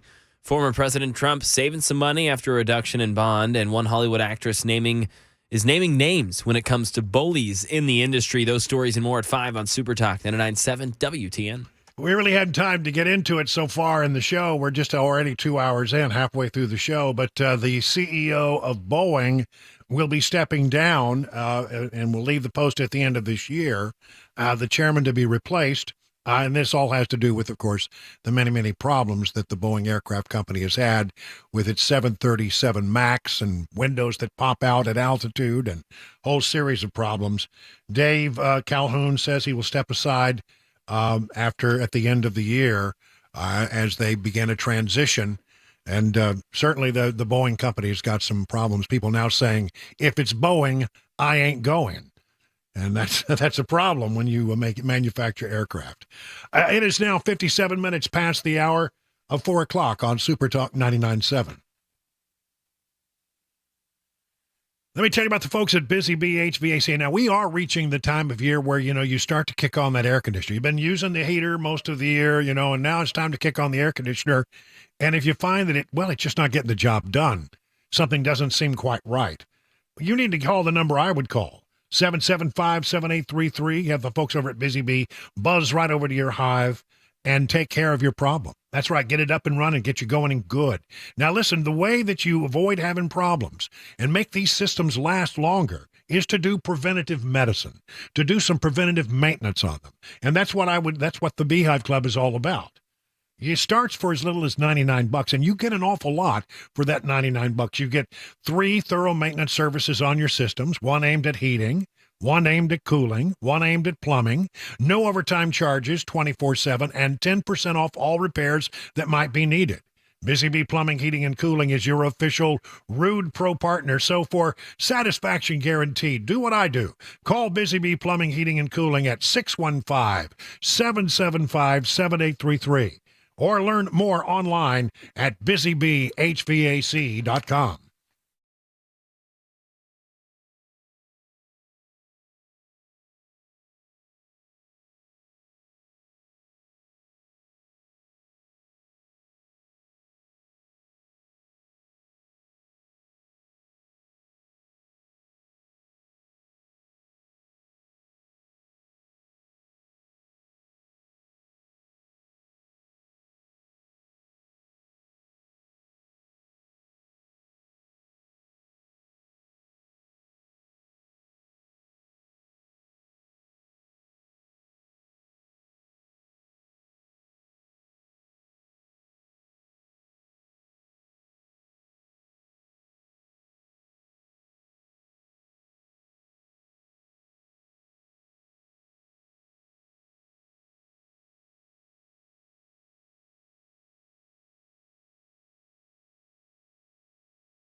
Five o'clock, I'm Mac Maury with your top stories. 67 degrees and a wind advisory in effect until 7 a.m. tomorrow morning. Gusts 40 to 50 miles an hour. Could see 55 miles an hour in some areas of Middle Tennessee coming from the southeast. Traffic complete weather forecast coming up in 5 minutes.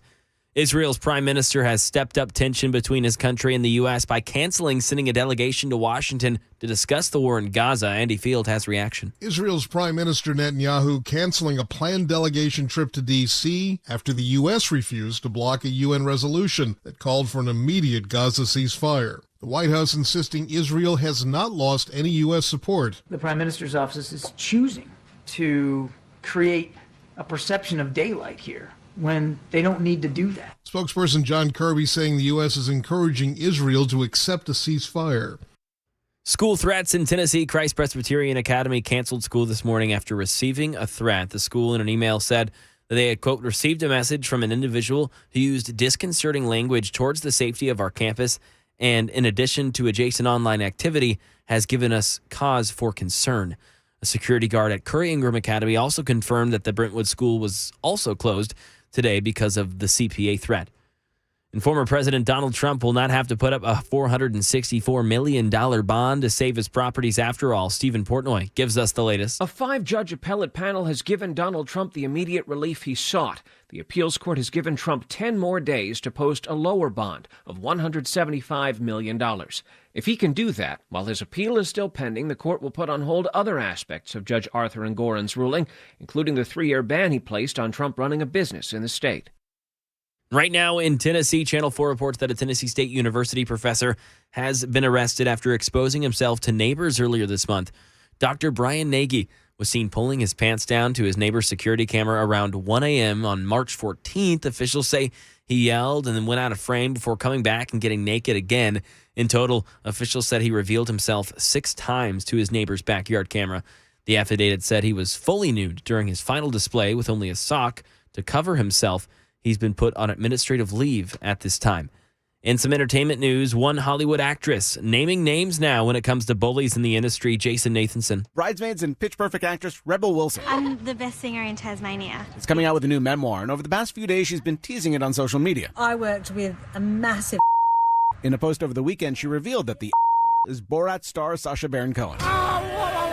The two worked together on the film The Brothers Grimsby, and Wilson says she won't be bullied by lawyers or PR people into not talking about it. We don't know exactly what Wilson's claims are, but a spokesperson for Cohen says in a statement the claims are false and they have proof.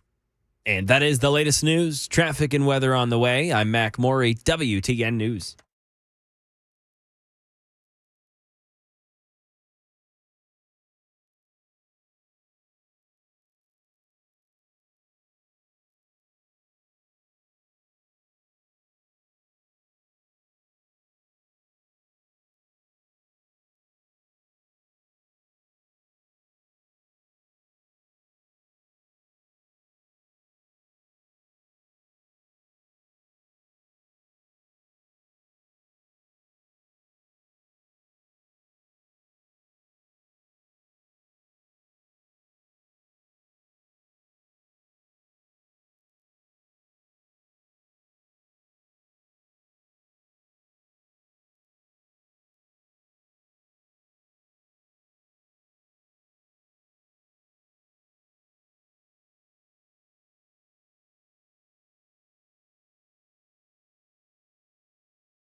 Hey, good afternoon, everybody. Time to kick off hour number 3 of The Drive. I'm Brian Wilson, your friend and radio buddy. Yes, I am your FARB, and I am here to bring you news and information and help you get informed about what's going on in the world around you.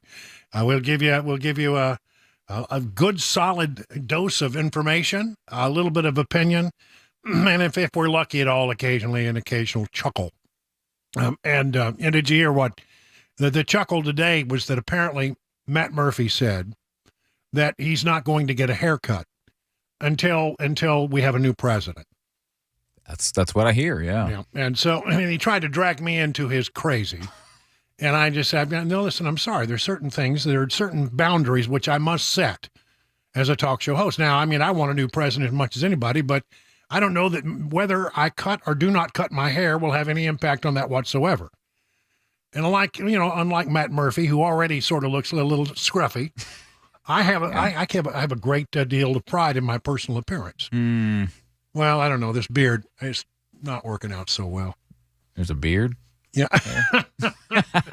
Thank you for that. Well, it just happens to be very white. Like Santa that's Claus. What that is. That's okay. Right. So anyway, I can't get into that. So we're not going to do that. But what I can do is bring you some really good news from Trump world. And it did happen today. I don't know if you've been, people getting into their car may not know what has happened today. As the morning started, you had Letitia James, the New York Attorney General, who ran her campaign saying that if you will elect me Attorney General, I will go and I will get Trump. And, she brought up this sham trial and put it before a very biased and left-leaning judge, Arthur Engoron. And they came up with this ridiculous, case, the verdict that indeed Donald Trump had somehow defrauded the good people of New York by taking out a loan and paying it back with interest. I don't know exactly how anybody was defrauded. Nobody. Normally, when you have a civil trial like this, what happens is you have a case where somebody comes and says, you know what? Well, this is not a civil trial. This is a criminal trial. They come and they say, but you've got to be somebody who's aggrieved, somebody who was a victim. There's no victim here. Donald Trump said, I want a loan. Here's my collateral. He laid out what he thought his collateral was worth. And basically, we're talking about different properties. And somehow the Attorney General of the United States, the Attorney General of New York came up with the idea that indeed, when Donald Trump laid out the values of his property, that he overstated the values. The people at Deutsche Bank looked at him and didn't have any problem with him. They gave him the loan, which he paid back with interest. And then the folks at Deutsche Bank were so thrilled with that whole transaction that, what did they say? They say, no, we can't work with you. No, they said, no, we want you to work with us. We want you to work with us. We want more business from you, Donald Trump.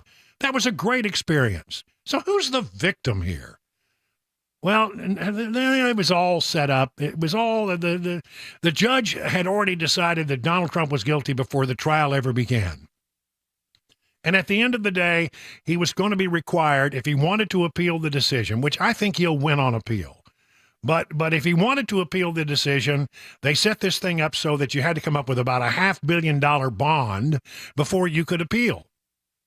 And if you didn't do that, then, they were going to start seizing your property. So the day began, we were right up on the deadline with Letitia James licking her chops. She was getting ready to go put a padlock on different properties that were owned by Donald Trump, began the process of raiding his bank accounts and freezing assets. And in the nick of time, literally in the last few moments, the appellate court sent Donald Trump a lifeline. They said, you don't have to put up a $500 million bond, but if you want to appeal, we'll allow you to appeal if you put up a $175 million bond. Now, I don't think he should have to put up any bond because I think this is a sham verdict. I think it's a sham trial. But one way or the other, $175 million, Donald Trump's got in his back pocket. His big back pocket. No, he's got that in the bank account. And so he can do that. And what does that mean? He means that he can appeal, and I think he's going to win on appeal. And it stops Letitia James from putting a padlock on the golf courses and Trump Tower and all the different properties that Trump owns. It stops her from raiding his bank accounts and freezing his assets. It was a real repudiation to Judge Arthur Engoron and to Letitia James. Huge, huge, huge, huge victory for Donald Trump, because he can now continue the appeal process, where I think he'll do very well in the appellate process. And he can, it was basically a real slap at this BS trial that has been going on for so long there in New York. So that's good. He was happy to talk about it. This was him talking about having the penalty reduced. This was actually coming out of another case that he's having to go before and work out a time on. We'll get into that a little bit later. But here's Trump talking about having this bond reduced. It will be my honor to post, and we'll post whatever is necessary, whether it be cash or security or bonds. There's a decision we appreciate and respect the appellate division very much, and we will, I think, do very well in that whole thing. We have a judge who I believe is a crooked judge and a crooked attorney general, absolutely crooked. We did nothing wrong at all, 100%.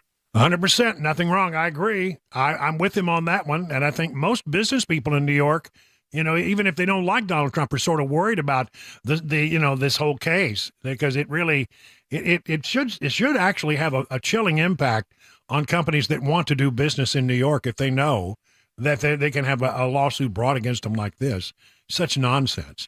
But he does talk continually about how the law and the government has been weaponized against him. You take a look at any one of them and you say any one of them, it wouldn't make any difference. This is all weaponization of DOJ and FBI. They raided my house in violation of a thing called the Fourth Amendment. Not allowed to do that. They raided my house in Florida, Mar-a-Lago. No notice, no nothing. They raided it. I can't believe it. Nobody can believe it. And we'll see how that all works out in the end. But it's illegal what they're doing. It's criminal what they're doing. And it's never been done before in this country. Yeah, it hasn't been done like that. Really, honestly, it has not. And then, he's doing really well in some of these other cases as well.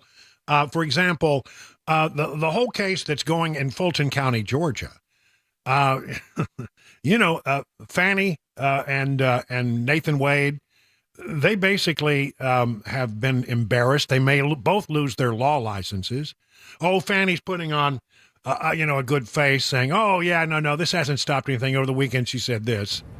While that was going on, we were writing responsive briefs. We were still doing the case in the way that it needed to be done. I don't feel like we've been slowed down at all. I do think that there are efforts to slow down this train, but the train is coming. Yeah, the train's coming. Hey, look at here, the train. That, by the way, they used at a big event. They were pumping music in the background, some kind of festival.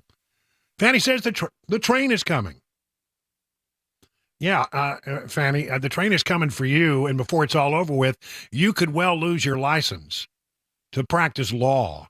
This ain't over for her at all, no matter what kind of face she tries to put on it. And I guess the larger picture I have here is, there's some cases out there where the Supreme Court is looking at certain questions, and those cases are dragging.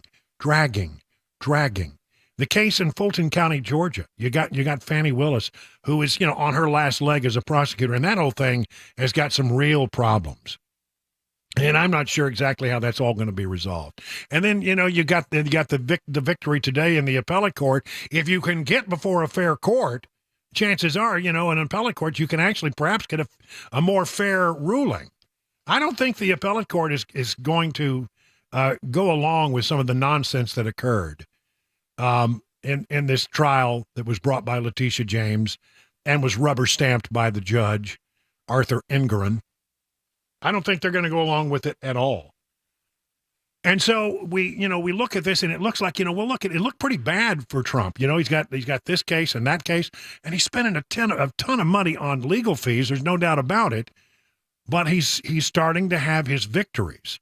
Anybody, I remember one time, I don't think I've ever told this story. I once got sued for $1 million. I was a reporter working in my hometown, and I reported some stuff that was accurate, completely accurate. But the person who the story had been written about didn't like the story, and they filed a $1 million lawsuit against me. Well, let me tell you, it's a bad day when you pick up the newspaper and find out that you've been sued for $1 million.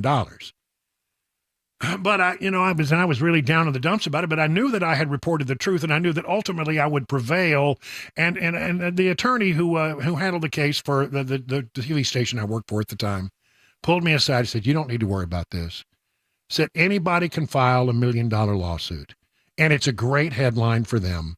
Yeah, he was so incensed by the story that he filed $1 million lawsuit against you, and that'll be the headline that day. He said, "But Brian, it doesn't mean anything. It doesn't mean that it has any merit. And this case certainly doesn't have any merit, and you certainly were well within your bounds to report the story. Don't worry about it." Well, it's hard. I mean, it's hard not to worry about it. I mean, for example, you're living your life, and somebody, you want to go buy a house. I wanted to buy a house. And when you buy a house and you're filling out the loan application, they say, "Do you have any lawsuits or judgments against you?" Well, yes, I have $1 million lawsuit leveled against me, and I had to explain all that. And then, they were nice enough to still give me the house, but, it's one of these things that really causes you a big pain in the butt. And what I had reported was that there was an investigation about this guy that everybody in town knew was running sort of a prostitution organization. I had an interview with the sheriff who had said these things, and he didn't like it when we called him a pimp. So he filed $1 million lawsuit against me. But it hung over my head, boy, it bothered me. And then one day I get a phone call, and the lawyer who was handling the case. "You don't need to worry about that case anymore. It's all over." I said, "Why? What happened?" He said, "Well, the guy who filed the lawsuit got killed." They got killed. What for? Being a pimp. And that was the end of the lawsuit. So you know what they say, Brian? Pimping ain't easy. I guess not. But I mean, it hung over my head for about 3 years. And so I understand what it's like to have a lawsuit, leveled against you. Now, there was never any merit to the lawsuit whatsoever. None, because I basically just did an interview with the sheriff, who was the one who said that the investigation was ongoing. And that was my whole role in the thing. But still, it was out there. So, Donald Trump, anybody can file a lawsuit against you. Doesn't mean that the lawsuits have merit. And I think what we're beginning to see is that all of these cases, many of these cases are starting to fall apart. And they're not what they appeared to be in the early going. And Democrats have overplayed their hand.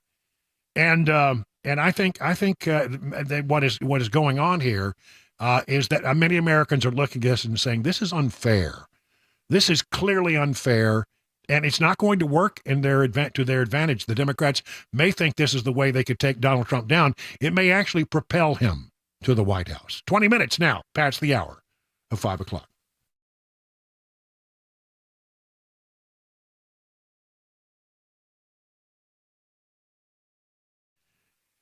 Today is the 25th of March, and that means you have just a few more days to take advantage of the huge spring sale over at D.T. McCall & Sons. That's right. Until the 30th of this month, you can get great savings on the things that you need for your home. Do you need appliances? They got them on sale. You want to take advantage of it. You need furniture. They got it. You need a bedroom suite. They got it. You need a mower. They've got them. Great discounts, great prices. You need to take advantage of the D.T. McCall huge spring savings sale at any of their 5 locations. Where are they? Carthage, Lafayette, Lebanon, Cookeville, Franklin.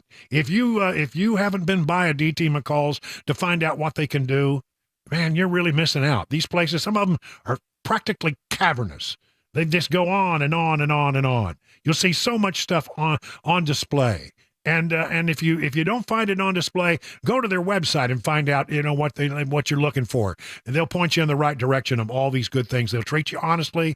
You never charge extra for the delivery or the setup or the haul away. When they give you a number, it's an honest number. They don't play games with you, and they've been around for more than 100 years.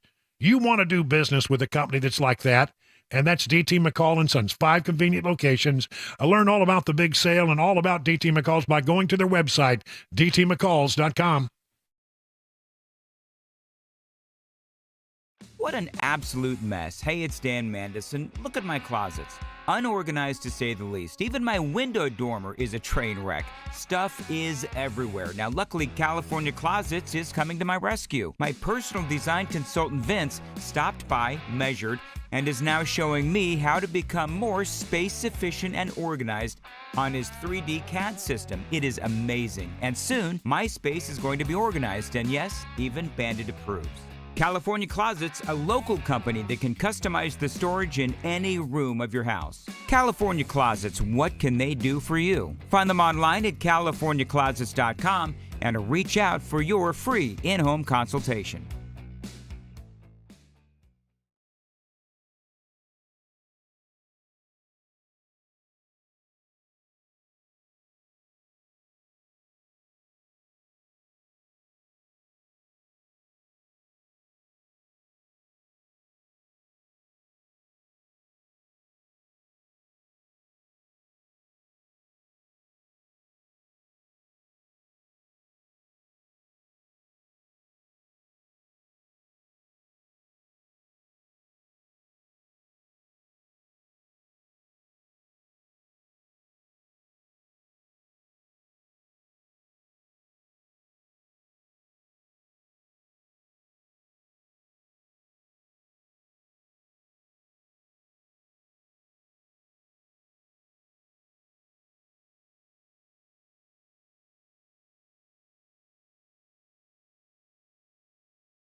A Republican wants Mike Johnson out as Speaker of the House. An active fire in East Nashville, and Vanderbilt basketball's found a new coach. Those stories coming up. 5:30 Super Talk 99.7 WTN.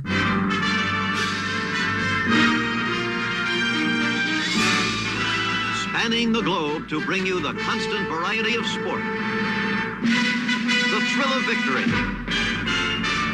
and the agony of defeat. That's right. It's time for Mac Morey's Wild World of Sports. Yes, it's where we stop talking about the news for just a short while to talk about the interesting things going on in the wild world of sports. And now here, without further ado, the man, the myth, the legend, the one, the only, Mac Morey.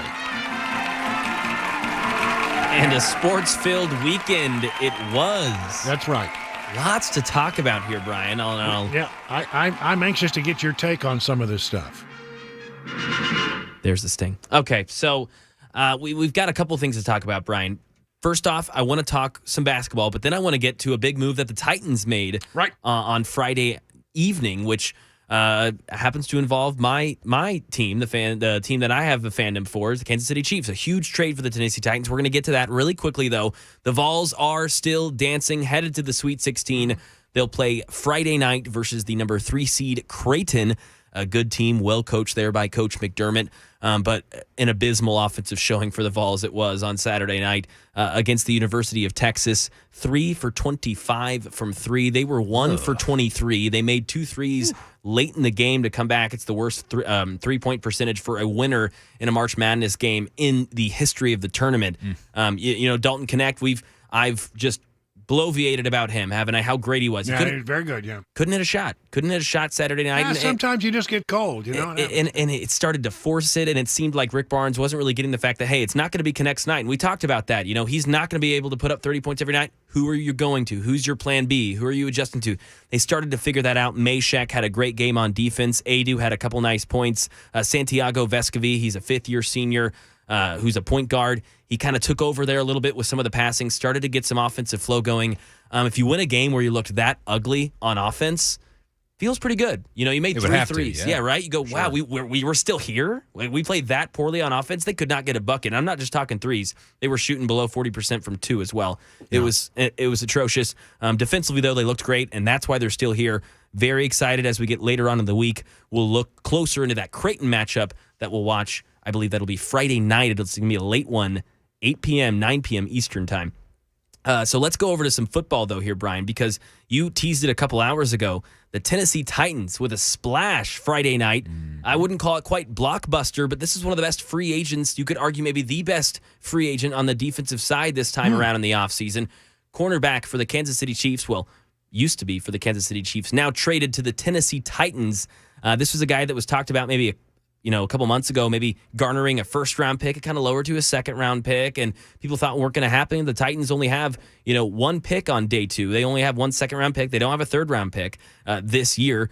So didn't really think anything was going to happen. The Indianapolis Colts were in discussions. A few other teams trying to be competitive really wanted this, top-of-the-line cornerback, an excellent tackler, and he covers the best wide receiver on every team. There was only one wide receiver, I believe, in the regular season who had over 45 yards against him, and that was Devontae Adams. And you're talking some of the best receivers in the game could not get open. Tyreek Hill, twice against Snead, couldn't get an inch. That's the fastest receiver in the game. That's high praise. He seriously was incredible, and that's not just because I'm a Chiefs fan. You can look at any stat. Snead was locked down last year. You could argue he was the best at his position last game.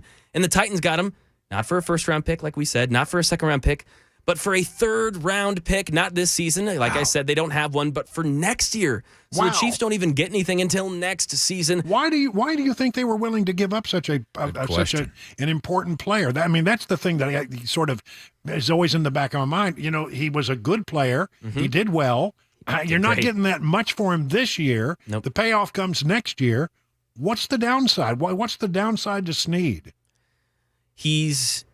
For the Chiefs, you're saving $20 million off the cap. They were going to have to franchise tag him. It was going to be a little over $20 million. They're going to save that now. They've got money. They're trying to go back to back to back here. So they've got an agenda. They can't pay everyone. And, the market is what the market is. You got to keep that. You want money. And, Brett Veach, Chiefs GM, has been really good at drafting cornerbacks. So maybe that was just the move.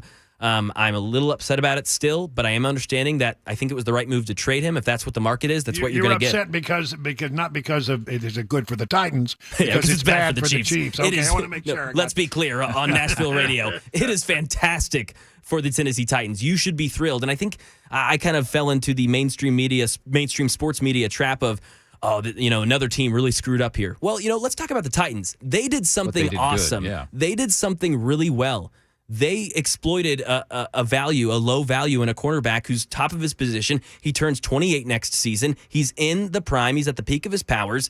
And that secondary, Roger McCreary, L'Jarius Sneed, Chidobe Awuzie, who we talked about, they got from the Cincinnati Bengals, and then over at safety, Amani Hooker. I heard from a guy at Titans Radio, this could be the best secondary the Titans have ever had. Well, and that's right. And as you need a year to sort of continue to build your offense, at least you've got, a rock-solid, bulletproof secondary. I think this is great. A 3-year deal worth up to $55 million for what is an elite cornerback. Titans making some moves. Pieces are coming together. Grant Carthon grabbing Amy's wallet and making some moves. I love it. All right. Well, listen, on that note, we need to take off the sports hat, put back on the news hat, because it's time for the news at 5:31 on Super Talk.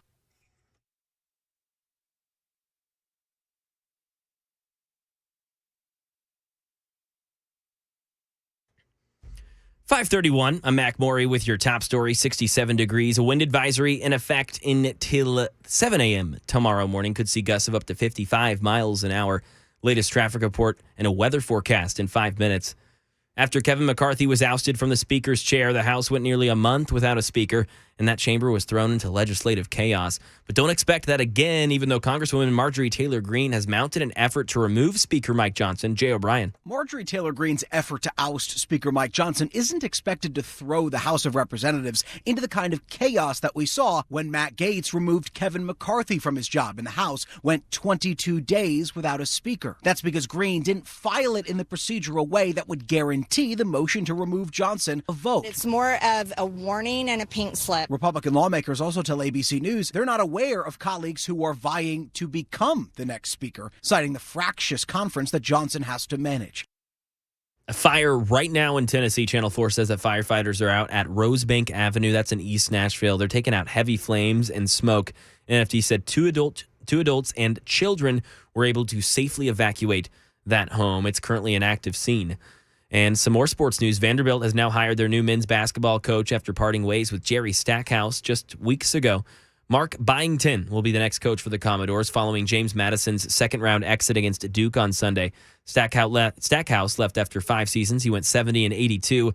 And according to JMU, Byington has a record of 188-133 as a head coach. He stopped at College of Charleston. He was an interim there, and Georgia Southern before his stint with the Dukes. That is the latest news. Weather traffic next. I'm Mac Morey, WTN News.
You know, Grace Point Healthcare is the standard for affordable, comprehensive, and convenient medicine. How? Well, as a direct pay provider, your healthcare is delivered without the red tape of insurers' guidelines. Smart Care plans make it even more affordable. Starting at $69 a month, you get free office visits and basic labs for the entire year. And Grace Point identifies and treats the root cause of conditions, not just the symptoms, using a comprehensive, functional approach. And by usually seeing you the same day or the next day, you will be treated at your convenience. You see, Grace Point Healthcare is affordable, it is comprehensive, and it is convenient medicine delivered the old-fashioned way. And listen, I'm telling you, you're not gonna be unhappy with the experience. You go there, down there on Main Street in Franklin, and you're going to get a good care, and they're going to take excellent care of you and your family. And if you want to find out more, they're on Main Street in Franklin. Here's how you set up your appointment.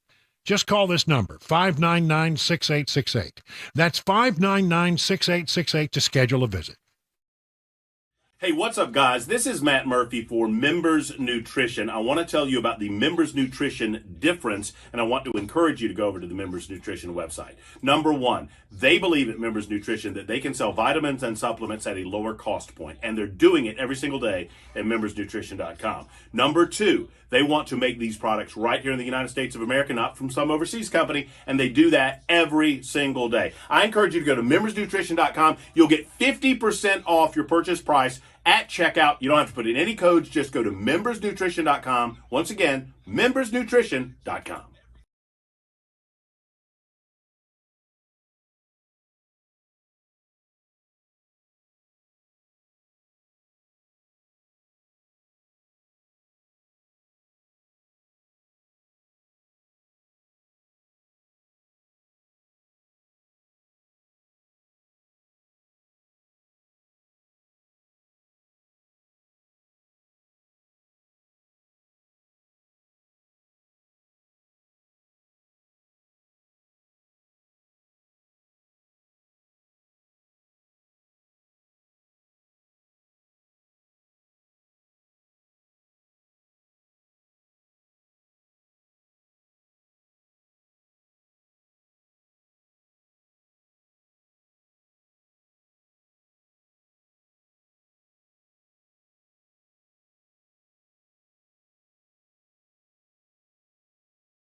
It's 38 minutes now past the hour of 5 o'clock on Super Talk 99.7. I'm Brian Wilson, your friend and radio buddy. And listen, in case you missed it, you're just getting into your car, missed the breaking news from earlier today. Donald Trump got a huge break today from the appellate court in New York, basically reducing this $500 million bond that he had to file before he could appeal down to $175 million, which is something he says he can cover with cash on hand. I mean, look, I don't think he should even have to do that, but one way or the other, Letitia James, the New York Attorney General, was salivating, drooling at the chops, waiting to go and seize bank accounts and put padlocks on buildings and shut down golf courses and start to take away Donald Trump's assets, and this came at the very last minute. So he gets to appeal, puts down a $175 million bond, which he says he's got the cash to cover, and he gets to go to the appeals court, where I think he'll get a much more sympathetic hearing. I don't know much about the makeup of the New York appellate court, but they're already off to a good start by suggesting that Arthur Engoron and Letitia James had acted improperly in pushing this thing forward, and that the $500 million bond that he was going to have to post was excessive.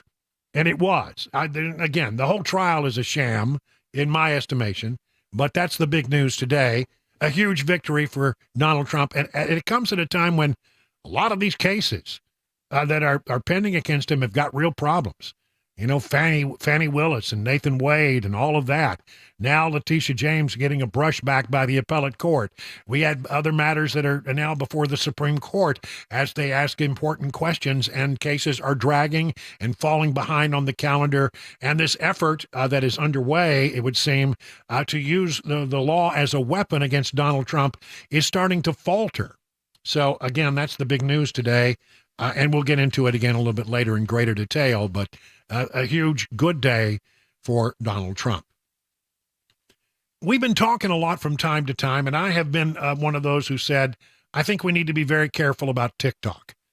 And I know it's unpopular because, well, young people, they love their TikTok. You know, they think it's the greatest thing since sliced bread. But there are things out there about TikTok that are concerning. I mean, as I understand it, the concern about TikTok is anything that's on your phone has been co-opted by the TikTok app and now sits on a server inside communist China where it can be looked at by the Communist Party officials. Now, when you have a company in China, you're required to build backdoors into your software. If the Chinese Communist Party comes knocking on your door asking for information, you don't have any option but to provide it. And they have confirmed that indeed, yeah, that's true, that it is there. They say, oh, but it's not been a problem. Well, how do we know? How do we know? And in the House of Representatives, there was a very strong bipartisan vote to force TikTok to sell to an American company, or they would have to, be banned. Now that matter now sits before the United States Senate. Listen to this. This is where we are now, okay? 2 senators from the Judiciary Committee called on the Office of the Director of National Intelligence. The ODNI is the highest-ranking intelligence official in the country, to declassify information about national security risks posed by the popular video sharing app TikTok and its Chinese parent company, ByteDance. Senators Richard Blumenthal, D. of Connecticut, and Marcia Blackburn, R. of Tennessee, sent a letter to the Director of National Intelligence, Avril Haines, on March 21st, that was just 4 days ago, saying that the American public needs to know their ties to Chinese government's influence and espionage activities. I am demanding declassification of TikTok facts because the American people deserve to know the chilling truth about TikTok. It is a clear and present threat to national security and privacy. I'm going to repeat that. They say, based on, remember, they've heard these classified briefings. They can't tell you what's in the classified briefings, but they can make this statement. It's a clear and present threat to national security and privacy.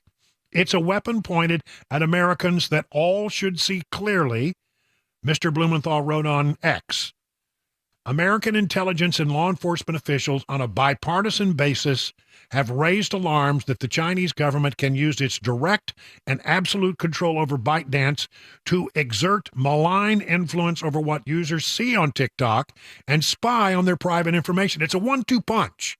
It's not just one or the other, it's both. Number one, they can feed information, and during an election season, they can do this.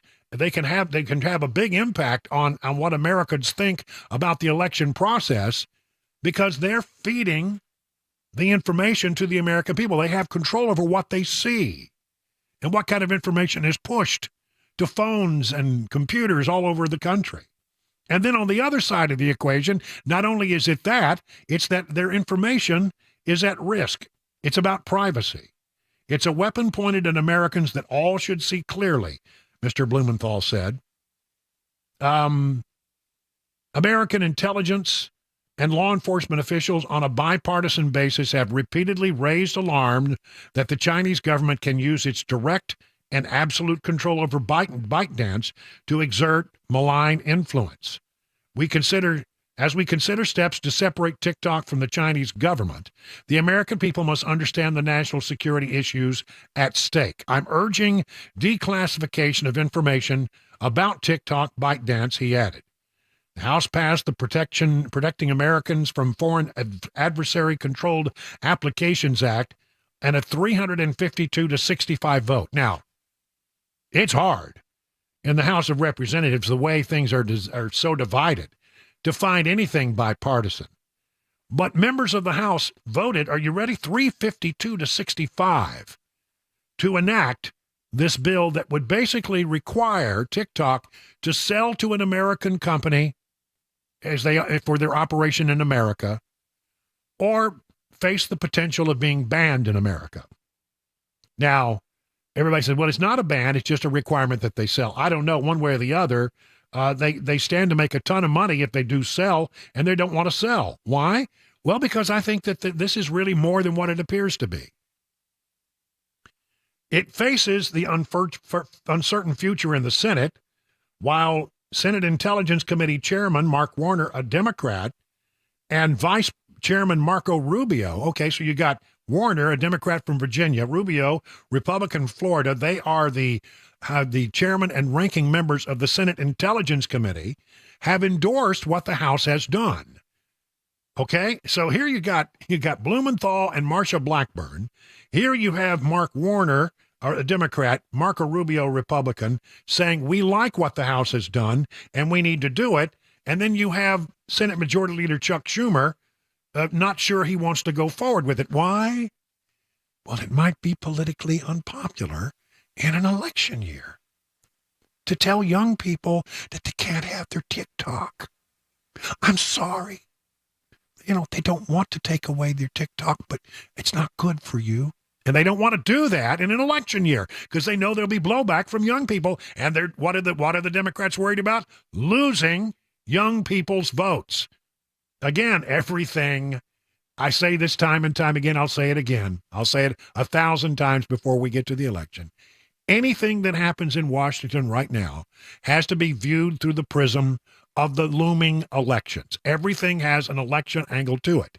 In this particular case, it may be dangerous for us to allow TikTok to continue. It may really have an impact. We as conservatives are very concerned about the role of social media in trying to impact elections. And we just went through an election a few years ago where that was a real concern. Here it comes again, and this time it's going to be the Chinese that are exerting influence, and we ought to be concerned about that. But no, it might make some young people upset if we take away their TikTok. Little snowflakes. So there's that. Here's another story, again, related to this. From the Tennessee Star, Tennessee U.S. Senator Marsha Blackburn calling on Senate leadership to take immediate action. Blackburn said her office has received more than 2,000 calls from individuals, some of which are school-aged children, who have made death threats against her. President Joe Biden even threatened suicide in an effort to kill the bill. If you take away my TikTok, I'm going to kill myself.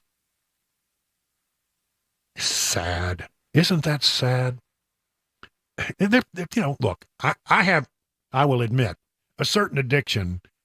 Sometimes I get to scrolling through a social media page and I get hung on one thing and I end up going to the next thing. And I look up and I've been a time suck of 15 minutes of my valuable time is gone because I just sort of got drawn into it.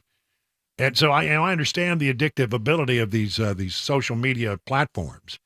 But TikTok to young people is like crack, apparently, from what I can gather. I don't go on TikTok. To me, it's just insane. I mean, I went over one time just to look at, I thought were cute cat videos and a lot of dancing, but I didn't really delve in it too deeply because, I really don't want another time suck. Things that just take away my time from things that are more important. So I don't do it, but I get it that it can be addictive. And young people, don't like to be told no. I'm sorry. Sometimes something that's out there can do great harm to society, and there needs to be a time when you say no. And again, I say that as somebody who cares deeply. I mean, in the industry that I'm in, I have to have a great respect for the First Amendment. But when you see the thoughtful, smart people on both sides of the aisle who are raising real flags of concern about this, I think we have to stop and say, what's going on here? I hear from people saying, well, it's just the government wants to shut down all independent thought. That's not it. Not in this particular, they're not saying that about other social media platforms. It's specifically about TikTok because there's something different about TikTok. And I want to know what it is. And so I hope that what happens here is that the intelligence community will really come forward. But I don't think they will because the intelligence community, they have to react to whatever the White House wants. And the White House doesn't want to ruffle any feathers from the young TikTokers who'll be upset if they lose their TikTok. It is 50 minutes now past the hour of 5 o'clock.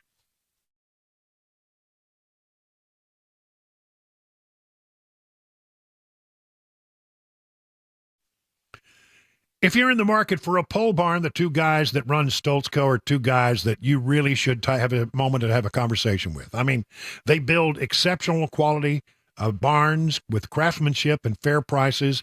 They can build your new pole barn to your specifications with your needs in mind. That is the Stoltzko difference. You can use pole barns for all kinds of things. Can function as a classic tool and work barn, a garage, or even a place to live. Flexibility is key. Now, they take the classic post-frame barn look and then add the reliability of modern materials and techniques to give you a barn that will stand the test of time. They don't scrimp on quality. They don't cut corners. They believe their customers deserve only the best. Do me a favor. I mean, just do me this little favor. Go to their website, stoltzco.com. Stoltzco, Stoltzco.com. Take a look at what they've got going over there, give you examples of things they've done for other people, and then you're going to want to pick up the phone and call them. 615-622-5992. Stoltzco, where quality workmanship and great customer service is affordable. Go more to learn more by going to their website, Stoltzco.com. That is Stoltzco.com. The guaranteed offer is the easiest way to sell your home.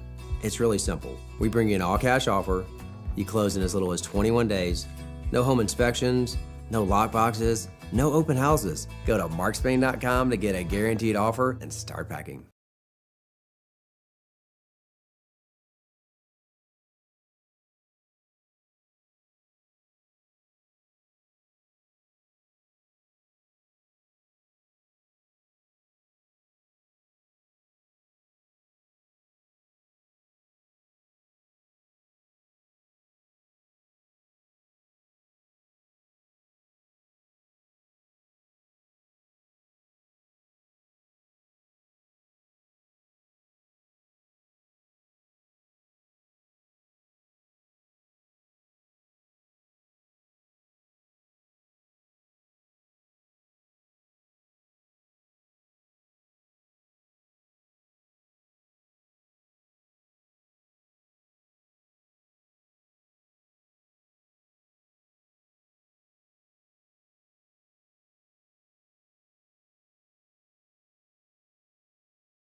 6 o'clock, I'm Mac Maury with your top stories. Right now, 67 degrees on Music Row. Wind advisory in effect until 7 a.m. tomorrow. Traffic weather forecast on the way in 5 minutes.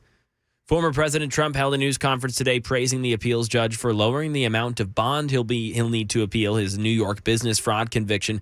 But Andy Field says Mr. Trump's not happy any trial is happening now. The former president again claiming independent prosecutors have conspired with President Biden to tie him up in court during an election year. They could have started this when I left office. You could have gone back 3 years, more than that. In fact, many investigations began nearly 4 years ago, and it's taken time gathering evidence to indict. Mr. Trump's lawyers have worked to delay all his trials. Possible legislation in Tennessee. News 2 says that a bill has been put up that, if passed, will make threats of violence on school property or at a school-related activity a Class E felony. Currently, the offense is a Class A misdemeanor, which is punishable in Tennessee up to 11 months, 29 days in jail, and or fines up to $2,500. If passed, the measure would instead carry a sentence of 1 to 6 years in prison and a fine of up to $3,000. Class E felonies are the least serious felonies in the Tennessee Penal Code. The bill will be heard today in the Tennessee House, and if passed, the measure would go into effect July 1st and would apply to offenses that occur on or after that date. And some more legal headwinds for Elon Musk and the company formerly known as Twitter. Mike Dubusky. A federal judge in California has dismissed Elon Musk's lawsuit targeting the Center for Countering Digital Hate. Last year, Musk sued the research and advocacy organization, saying it illegally scraped data from his platform, X, to create its reports. One of those reports, published last June, found racist, homophobic, and conspiracy content is often ignored or even promoted on X. In the order, the judge said Musk's case is about punishing the defendants for their speech. The company said in a social media post that it plans to appeal. And that is the latest news. Traffic and weather on the way. I'm Mac Maury, WTN News.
Good evening, everyone. It is 6 minutes now past the hour of 6 o'clock on Super Talk 99.7. I'm Brian Wilson, and for the fourth hour of this Monday show.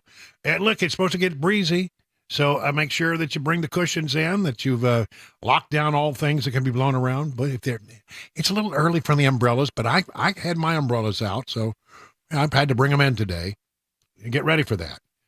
Got the flamingos secured? Well, they're still in the pool, but I am worried about them, so they may get locked in the pool house tonight because I don't want to have to track them down. The inflatable flamingos have taken flight several times, and I had to go track them down a couple of times, so I don't want to do that. So. I didn't know they were flightless animals. Flighted animals, I guess. Yeah, well, these are just inflatable plastic, and they fly pretty good. Listen, I want to get serious for a moment because there's a story out there that has been nagging at me, and maybe it's because I was in Washington, D.C. for 9/11. And one of the things that I did as a reporter post 9/11 was cover endless hearings about what went wrong and how 9/11 was allowed to happen and how there were, how did we miss it? How did we miss it? And we did several things, post 9/11 that were supposed to resolve the issues so that we wouldn't miss the next thing that comes.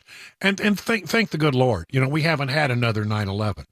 It's often pointed out that the terrorists have to get lucky one time. We have to get lucky every time to stop something. And there are probably stories that we will never hear in our lifetimes about the things that have been stopped. And so, good, that's great. But I'm really concerned that our southern border has left us such a security hole that we may well be forgetting the lessons of 9/11. And so there have been some things that have happened in the last few days that, again, have driven this home to me in a very forceful way. I think that, we need to be raising the flag about this. We need to be sending up flares about this, that we are opening ourselves up to another potential terrorist attack. Look at what happened to Russia the other day. Russia got attacked by ISIS. 4 people who had weapons walked into an entertainment venue and killed, 137 people now? 180 or so also injured. And this was ISIS. Now, the Russians are trying to make the case. They're trying to take a lemon here and make lemonade out of it because they know they're in the middle of a very unpopular war with Ukraine back home. And so they're trying to say, Ukraine is behind this. Ukraine is not behind this. This was ISIS, pure and simple, a branch of ISIS known as ISIS-K that looks at Russia as, as they, in their sort of warped way, look at Russia in the same way they look at other countries that aren't, that they think are thwarting Islam. They actually felt this was an attack against Christians. This attack against this facility in a suburb just north of Moscow. That's what it was all about to them. And so our intelligence community we picked up on it some time back, tried to tell the Russians it was going to happen. They, I think, ignored us, didn't pay any attention to us. We have a policy that if we pick up stuff, regardless of the nature of our relationship, it is the policy of the United States government and its intelligence community to send up a flag and warn people we think you may be in for an attack. And they did so. They did it both privately and publicly by telling people who were Americans inside of Moscow not to go to events, that there was something brewing. So it happened. And it happened with 4 people. Imagine what would happen if some of the people, the 1.8 million people who have entered this country illegally through the southern border, and I'm just talking about the gotaways that we don't know anything about. Let's assume for a moment, I don't think we really should, but let's assume for a moment that the people that came in contact with the Border Patrol, they've been all cleared and everything's fine and hunky-dory. We know that's not the case, but let's just first humor me. Assume they're okay. Because they've been looked at, they've been vetted. Right. Now, but it's the 1.8 million people who came into this country that never came in contact with law enforcement. What do we know about them? Who are they? What are they up to in America? Marco Rubio is connecting all the dots. Now, Marco Rubio is the ranking member of the Senate Intelligence Committee, and he was on Fox News this morning connecting the dots and why we should be concerned. I think what's important for us, beyond this horrible tragedy, which is what it is the fact that it took 4 people for this carnage. We've had 9 million people come across our border. 9 million have come across our border illegally, and it only took 4.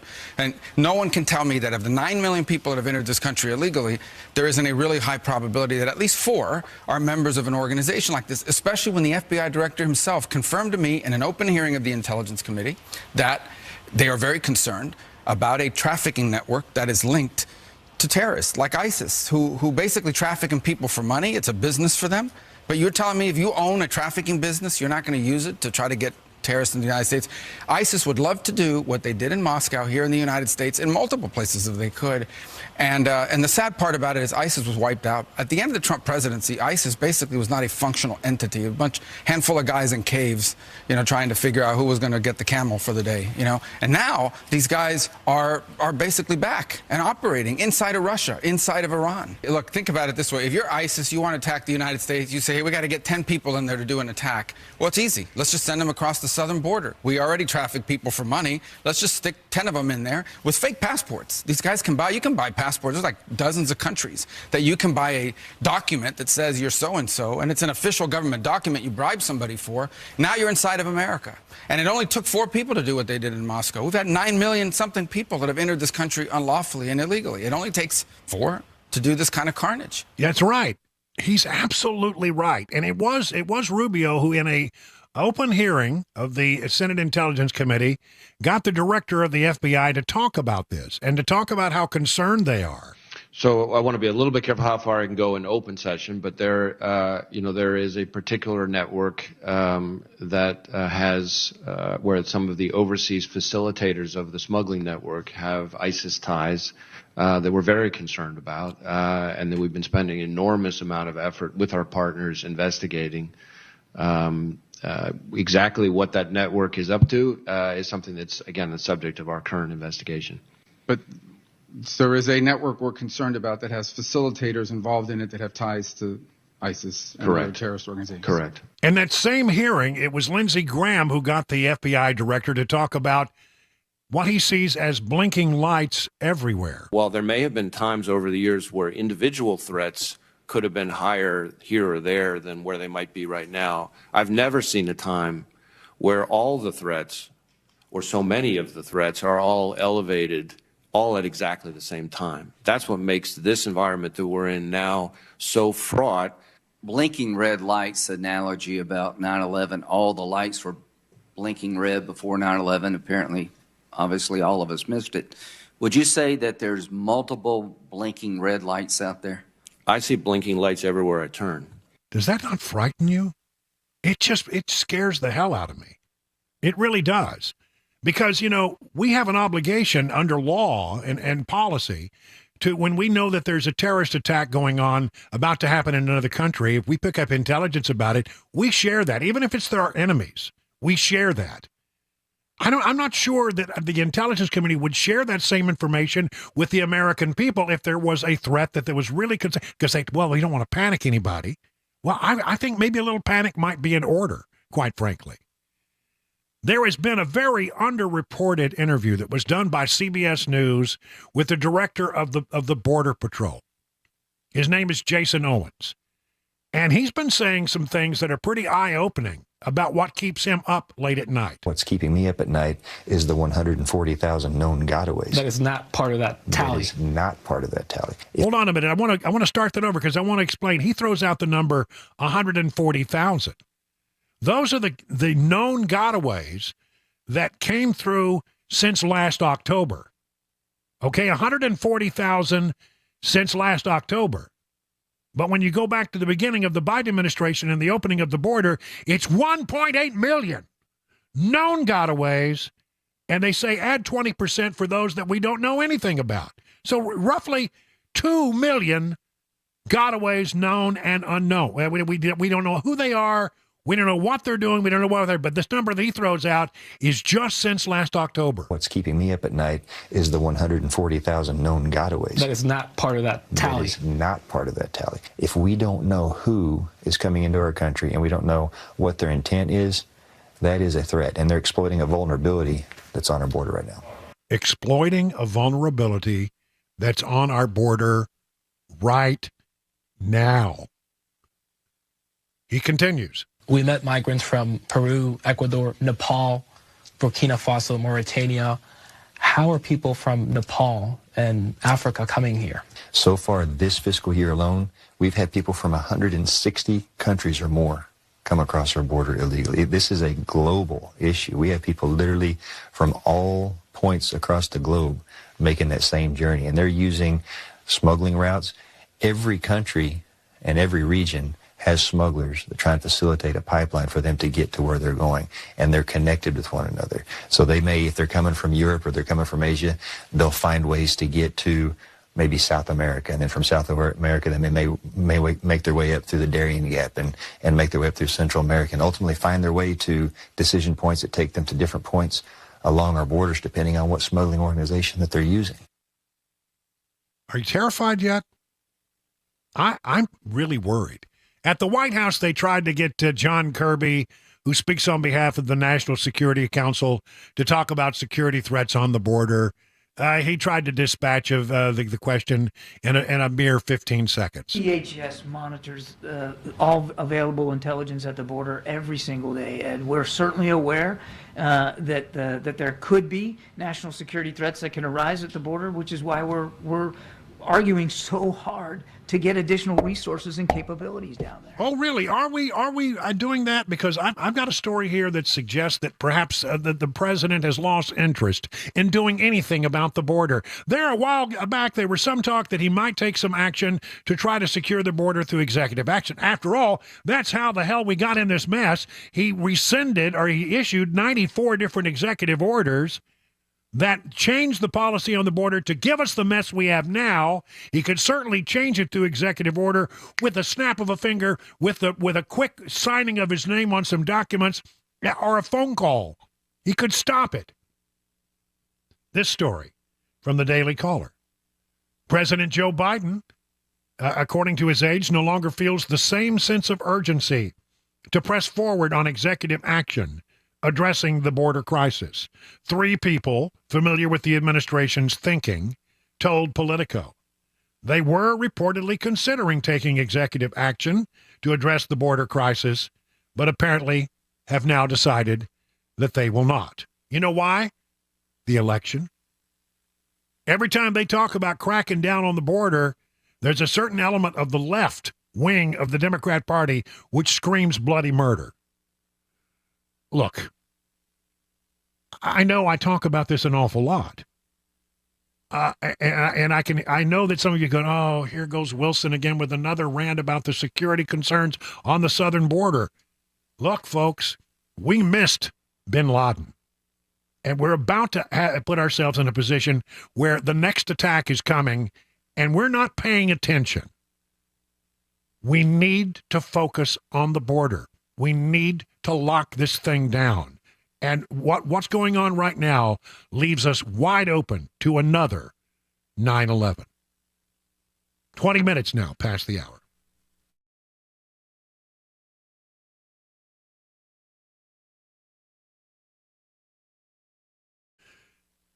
Hey, the last time you were in an auto repair shop, what was it like? Was it stinky? I mean, smelly, greasy old rags laying around, a filthy countertop that you didn't want to dare touch? Another thing that stinks is the repair shops that keep your car forever. They're not honest, and they don't call you back when they say they will. If that was your last experience at a vehicle repair shop, well, listen, why don't you look into URFARB? URFARB takes the stink out of European auto repair. At URFARB, you get a free 15-minute no-wrench inspection with an estimate at every visit. No high-pressure sales tactics. At URFARB, you get a 3-year nationwide warranty and a free loaner car with every repair appointment. And never pay dealer prices. Now in Franklin, 100 Oaks, Murfreesboro, Belmead, and Mount Juliet. Call 844-URFARB. That's 844-URFARB, or visit myurafix.com. and tell them your friend and radio buddy Brian Wilson sent you. The guaranteed offer is the easiest way to sell your home. It's really simple. We bring you an all-cash offer. You close in as little as 21 days. No home inspections, no lock boxes, no open houses. Go to markspain.com to get a guaranteed offer and start packing.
There's one other border story that I want to bring to your attention. It involves our Senator Bill Hagerty, the junior senator from the state of Tennessee. We had him on the show not long ago. I always enjoy my conversations with Bill Hagerty because I don't know. I think he's really plugged in. He's a very smart guy. And I asked him this question: what about these stories that we keep hearing where we hear that the Biden administration is flying people directly from foreign countries into cities around our country without having to go through the border? And as they want to come here illegally, well, they just get on an app, they make an application, and then they are flown into different cities around the country in secrecy. We haven't heard much about this. And he said, well, we're really trying to get answers.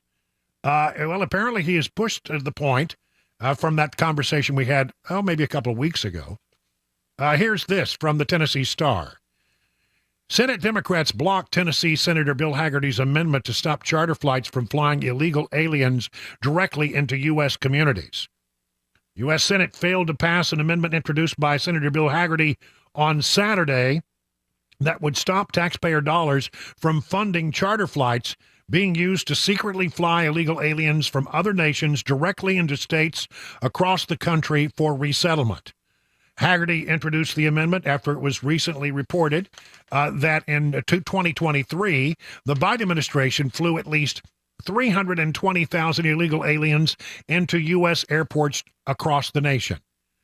Not a single Democrat voted in favor of Hagerty's amendment, which failed 51-47 in the Senate. Moments before the chamber voted, Haggerty described the amendment as a very simple question. Tonight, every single Democrat voted against my amendment that would stop Biden from using the taxpayer dollars to charter flights for hundreds of thousands of illegal aliens from their countries directly to American towns to be resettled. Let me cut through the procedural language here. I'm bringing forward a vote on a very simple question. Do you support American taxpayer dollars being used to fly illegal immigrants from countries like Venezuela and Haiti into America to be settled in cities and towns near you? If so, then vote against me. Vote no to preserve this practice of using taxpayer dollars to charter planes that move and import thousands of illegal aliens into your states. Make no mistake here. President Biden has been secretly flying thousands of illegal aliens from foreign countries into blue city airports. Just last year, it was reported that some 320,000 illegal aliens have been flown using this method. Saturday's vote against Haggerty amendment came nearly 2 weeks after Democrats blocked another amendment by the Tennessee senator regarding illegal aliens. They blocked passage of Haggerty's amendment that would bar illegal immigrants from being factored into the count for congressional districts and the electoral college map that determines presidential elections. He says nothing unites Democrats like open borders. They don't do it because it's popular with the American people. They do it because it increases their power in Congress and presidential elections through the census. I've now proved it twice by forcing them to state their positions publicly.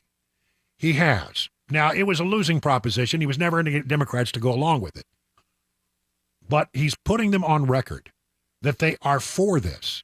And it's important to do that in an election season because there'll be a nice little 30-second campaign ad against a lot of Democrats running for re-election in the Senate that they were in favor of flying these planes directly into cities around the country. Look, this is being done in the dark of night, and this is being done, I think they are trying to pump up the numbers in blue cities where they're losing people by the thousands. People are leaving New York. People are leaving Chicago. People are leaving California. And when they leave, they lose the ability. They may lose congressional seats. They may lose electoral college votes. But the way they have done this now, very clever, under the cloak of darkness and with complete secrecy, they are filling those people who have left with new bodies. So they lose and may even potentially gain congressional seats, may actually gain electoral college power. It's all about politics with them. And again, they don't care about the danger that they put America in. They only care about the political clout that they can use the system to their advantage to make sure that they hold on to power. It's all about a power grab. They don't care about your safety. They care about staying in power. It's 30 minutes now, past the hour of 6 o'clock.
You know, you've heard me talk about my friends at Nashville Gold and Coin Buyers. They're about to relocate to a new office space and are reducing inventory by offering silver, coin, and bars at their lowest prices.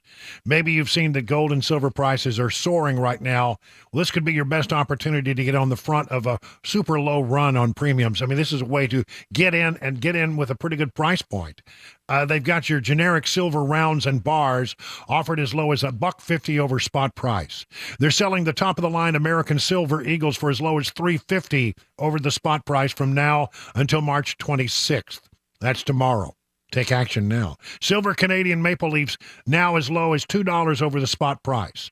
They do have a limited supply at these prices, so give them a call today. They continue to stock all your gold and silver staples as well. If you've been on the fence about, making some investment in precious metals, there's never been a better time to jump in with Nashville Gold and Coin. Find them on their website, NashvilleGoldandCoin.com. That's NashvilleGoldandCoin.com. What an absolute mess. Hey, it's Dan Mandison. Look at my closets. Unorganized to say the least. Even my window dormer is a train wreck. Stuff is everywhere. Now, luckily, California Closets is coming to my rescue. My personal design consultant, Vince, stopped by, measured, and is now showing me how to become more space efficient and organized on his 3D CAD system. It is amazing. And soon, my space is going to be organized, and yes, even Bandit approves. California Closets, a local company that can customize the storage in any room of your house. California Closets, what can they do for you? Find them online at californiaclosets.com and reach out for your free in-home consultation.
It's 37 minutes. We're just wrapping things up. A few more minutes before we hand things over to the great one, Mark Levin. He carries on through the evening right here on Super Talk 99.7.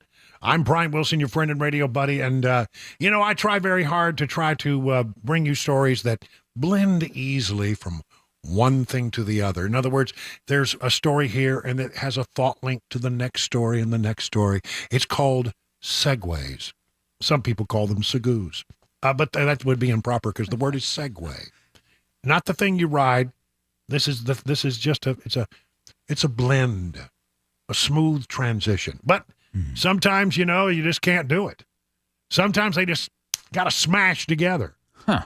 And so we've come up with a way to do that when we squish these stories one to the other. They may not relate, just like that. Boy, there was a good one. So let's get ready to squish. Let's get ready to squish. All right. Boeing CEO Dave Calhoun to step down. He'll leave at the end of the year. Dave Calhoun came in and there were problems with Boeing. And now you got jets with windows that pop out, and all kinds of problems with the 737 MAX aircraft haven't been addressed. There was a recent meeting of airline companies, people who fly their planes, with the board, and they demanded that Calhoun not be at the meeting. And I think the airline said, we are your customers, we buy your planes, and we're not happy with what's going on at Boeing.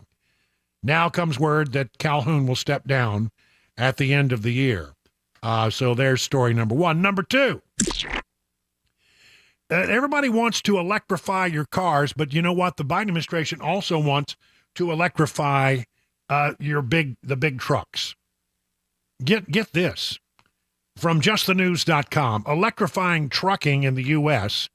could cost as much as $1 trillion with a TR dollars, and according to a consumer study. It would ultimately be passed down to consumers. Trucks move nearly 73% of the nation's freight by volume, meaning that goods would be impacted by the added expense of such a transition. $1 trillion gets passed on to who? You and me. The other thing I read the other day about this was sort of interesting, saying that one trucking company decided they're going to take the plunge. They're going to move into all electric. And then they started doing the research on it, and they realized that in order to charge their fleet, they would have to improve the grid of not only their operation, but that grid, that the requirements of electricity would be as much as the small town in which they lived. In fact, more electricity would be needed to charge their trucks than was used in a pretty good-sized town that they were operating in. Yeah, we're just not ready. We're just not ready. Number three. Well, you know, Ronna McDaniels is no longer in at the RNC, been replaced by the Trump people. And she landed on the ground. Everybody thought, well, she got a nice deal with NBC News to appear on their many platforms to talk about, the other side of the equation, which is hard to find anybody on NBC News who talks about, the things that conservatives care about. Well, at NBC News, bless their pea-picking little hearts, they can't stand the idea that somebody might come on the air and say something different than the official Democrat Party line, and they have gone to attacking her publicly, absolutely going after her. The boss has hired her, but the staff has been attacking her. You got that, what's the guy's name that does the weekend show? Chuck Todd and Welkin. And others are all now saying, what the hell is going on here? Why are we letting somebody like her on our airwaves? Well, it's called balance. The thing about Chuck Todd and Kirsten Welker, I think it's her name. The problem with the folks over there is that they seem to have forgotten that it's not their network. It belongs to NBC. They are employees thereof, and apparently though they've just got their noses in a snit. Is that a word? Their noses are out of joint, and they're throwing a hissy fit. There you go. How's that? So I don't know if it's going to survive or not. The story in Politico is, it is yet unclear whether the NBC-McDaniel relationship can survive the uproar. Next story. Kamala Harris traveled Saturday to Parkland, Florida, where she toured the site of the deadliest high school shooting in U.S. history, and she had a little surprise announcement there. She decided that she would I had to find the soundbite here. I got it. I know it. I got it right here. Kamala, here it is. Kamala Harris, she had made a little announcement about a new facility that if you're a follower and a strong believer in the Second Amendment, this ought to give you a little pause. The second reason I am here is to announce that today I am launching the National Resource Center for Red Flag Laws. And this National Resource Center will be a place where we will, through that, provide for training for local leaders on how to use red flag laws and keep communities safe. Tennessee U.S. Representative Tim Burchett, Tennessee's 2nd Congressional District, said the Department of Justice's new National Extreme Risk Protection Order Resource Center is a, quote, an unauthorized attack on the Second Amendment. These are commonly referred to as red flag laws, allowing courts to prevent people who are deemed dangerous to themselves or to others from having access to firearms. This, according to the Tennessee Star.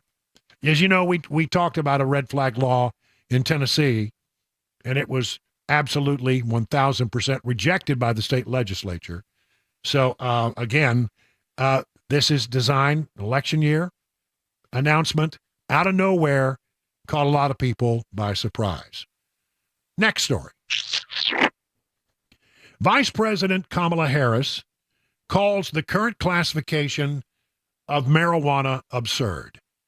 She says that this was during a White House event on Friday, said she is looking forward to seeing what the Drug Enforcement Administration decides about moving it into a different category.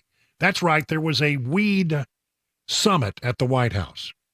I'm sure DEA is working as quickly as possible and will continue to do so, and we look forward to the product of their work, Harris said at the beginning of a roundtable discussion on cannabis policy with Governor Andy Beshear of Kentucky, a handful of people who received pardons from President Joe Biden for low-level cannabis offense, and rapper Fat Joe.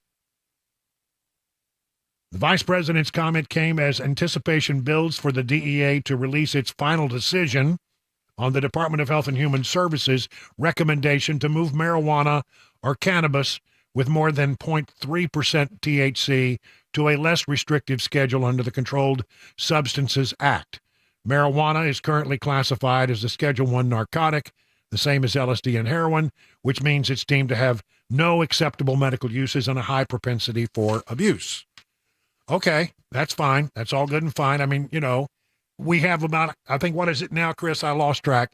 About half of the states in this country now have some form of marijuana legalization, either medical marijuana or recreational marijuana.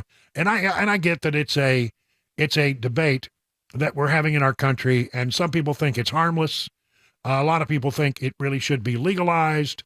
A lot of people think it can have medicinal purposes and medicinal properties that we should be able to use. So that debate goes on. But I want to bring you one final story about marijuana, and here it comes. This is from FoxNews.com. Daily marijuana smokers face higher risk of heart attack and stroke, says the American Heart Association. As marijuana legalization heats up the competition among vendors nationwide, some experts are warning about the sneaky side effects of smoking it. Daily weed smoking could cause complications for heart health, according to a new study published in the Journal of American Heart Association. Researchers at the University of California, San Francisco, analyzed CDC data. You ready for this? It's a large survey. 434,000 respondents to examine how cannabis use was associated with cardiovascular events.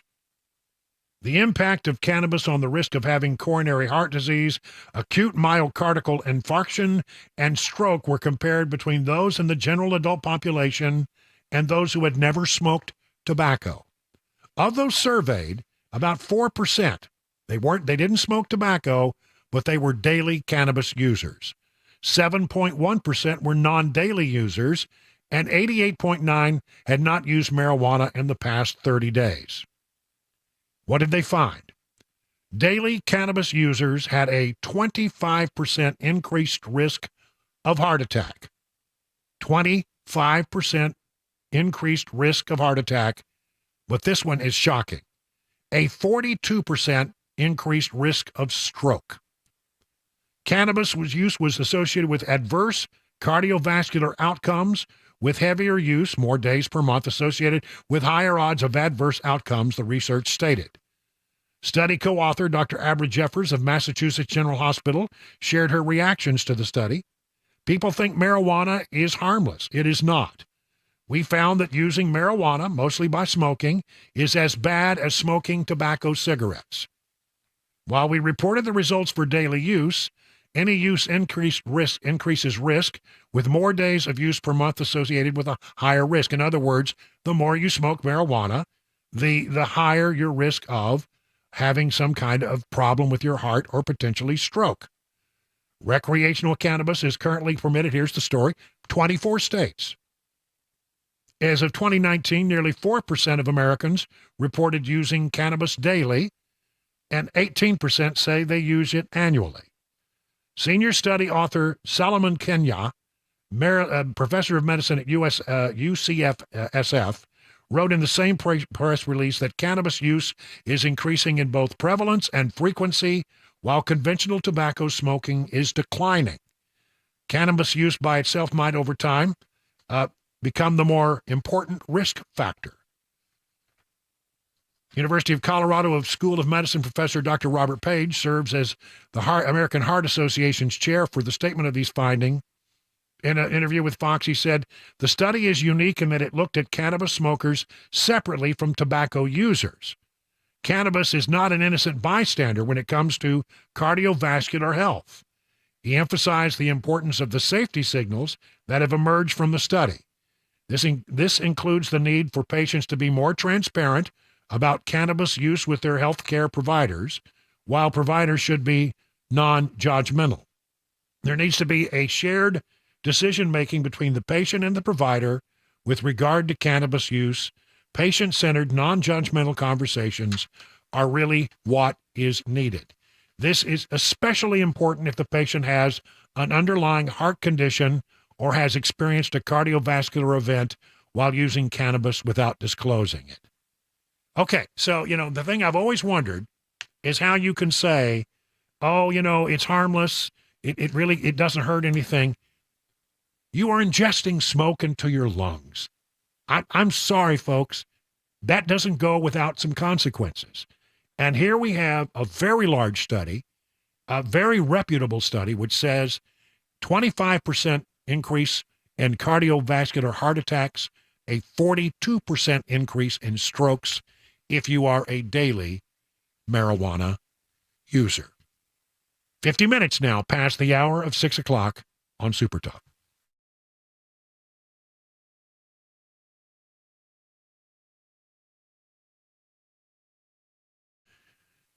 How are you faring in this rough and tumble market? The experts at Beacon Capital Management understand it can be a little scary, but here's the thing. They have a plan to assess where you are, help you make any mid-course corrections that might be needed. I mean, wouldn't you like to have peace of mind that you're on the right path? That would be nice, wouldn't it? Starts with a simple phone call to this number, 615-488-9303. The experts at Beacon will take it from there. You have nothing to lose except for all the worry. So get started today by calling 615-488-9303. At the end of the process, you'll be able to rest easy knowing you have a plan that meets all your retirement goals. Replace the worry with confidence that you're on the right path. Again, the number, 615-488-9303. The experts at Beacon stand ready to take your stress away, and you can learn more by going to their website, askbeaconnow.com.